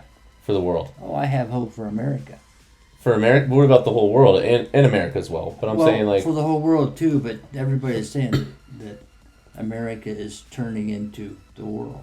yeah. You know. It's And you not- have hope for it's- America yeah, as well. Yeah. So because you have hope for the world, because you have hope for America, you think that in turn, it will affect the world. We all have to get along. That we all have to get along. Yeah. And I think we 100%. will. You think so? Yeah. I really What do you think that people could do, or what do you think's not the key? Obviously, there's multiple variables that Yeah. are going to have to take place for that. Yeah. But what do you think's like at an individual level? What can someone do? Be honest, I guess. Just be honest. Yeah. Nobody wants to fight, you know. Nobody wants to kill. They just got to be honest with each other. Yeah. Yeah, I think so. And a lot of people that are, you know, fighting and killing aren't like the people making the decision to fight and kill, right? So, like, you know, like that's true. But yeah, I just wanted to get your take on that. Like, you know, so be honest, be good. Yeah. That kind of general You sense. gotta, it's hard to trust people nowadays, but you gotta trust people. You know, I don't think they mean to go That's out their true. way to harm you, but you gotta trust people. Yeah, because they'll lie to you, but you know when they're lying to you. Yeah, that's true. Yeah. That's true. And sometimes I've done two things where, you know, you trust people. Like, you do the trust but verify. You know, right thing. Yeah. Do trust but verify and stuff. And then there's sometimes I trust to know when someone's a little shady, Mm-hmm. where you kind of like, you know, that person's going to be that way, and it's almost like you trust them to be that person in a way, right? Yeah. Yeah. Where you just, Everybody knows. I think everybody knows everybody. You know, in a way. in a way. Yeah. That's true. Yeah. But it's true. You have to trust, but you have to verify. Yeah. You know. And be a better person. And then be honest. And be really honest. Yeah. And be honest with yourself and with the people around you. Yeah. Yeah. Right. I think that's good. You know what? I think that should be good. That'll be okay. I think that'll be good. Yeah. I mean, I trust you. Agreed. You trust me? I trust you too. Okay. I verify quite often. I verify quite often. We're there. Agreed. Taco agrees with you. Taco said safe travels, Grandpa Zebra. Thank you. He is leaving tomorrow. Yeah. So These are good people here. yeah, they're all good. Apparently there was those people, someone trolling. Yeah. They were saying a bunch of stuff or something. Yeah. And Taco over here, you see her little sword? Yeah, I see that. Her sword, she has enforcer rights. Ah. So she banned them and deleted their messages. So thank you, Taco, for that. I don't know exactly what happened because I was scrolling like a snail. Right. But obviously she took care of the problem, and Yeah. thank you. I'm really glad I gave out those roles Yeah. because I held off for so long, and it would have been perfect for something like this. Wow. And it worked out.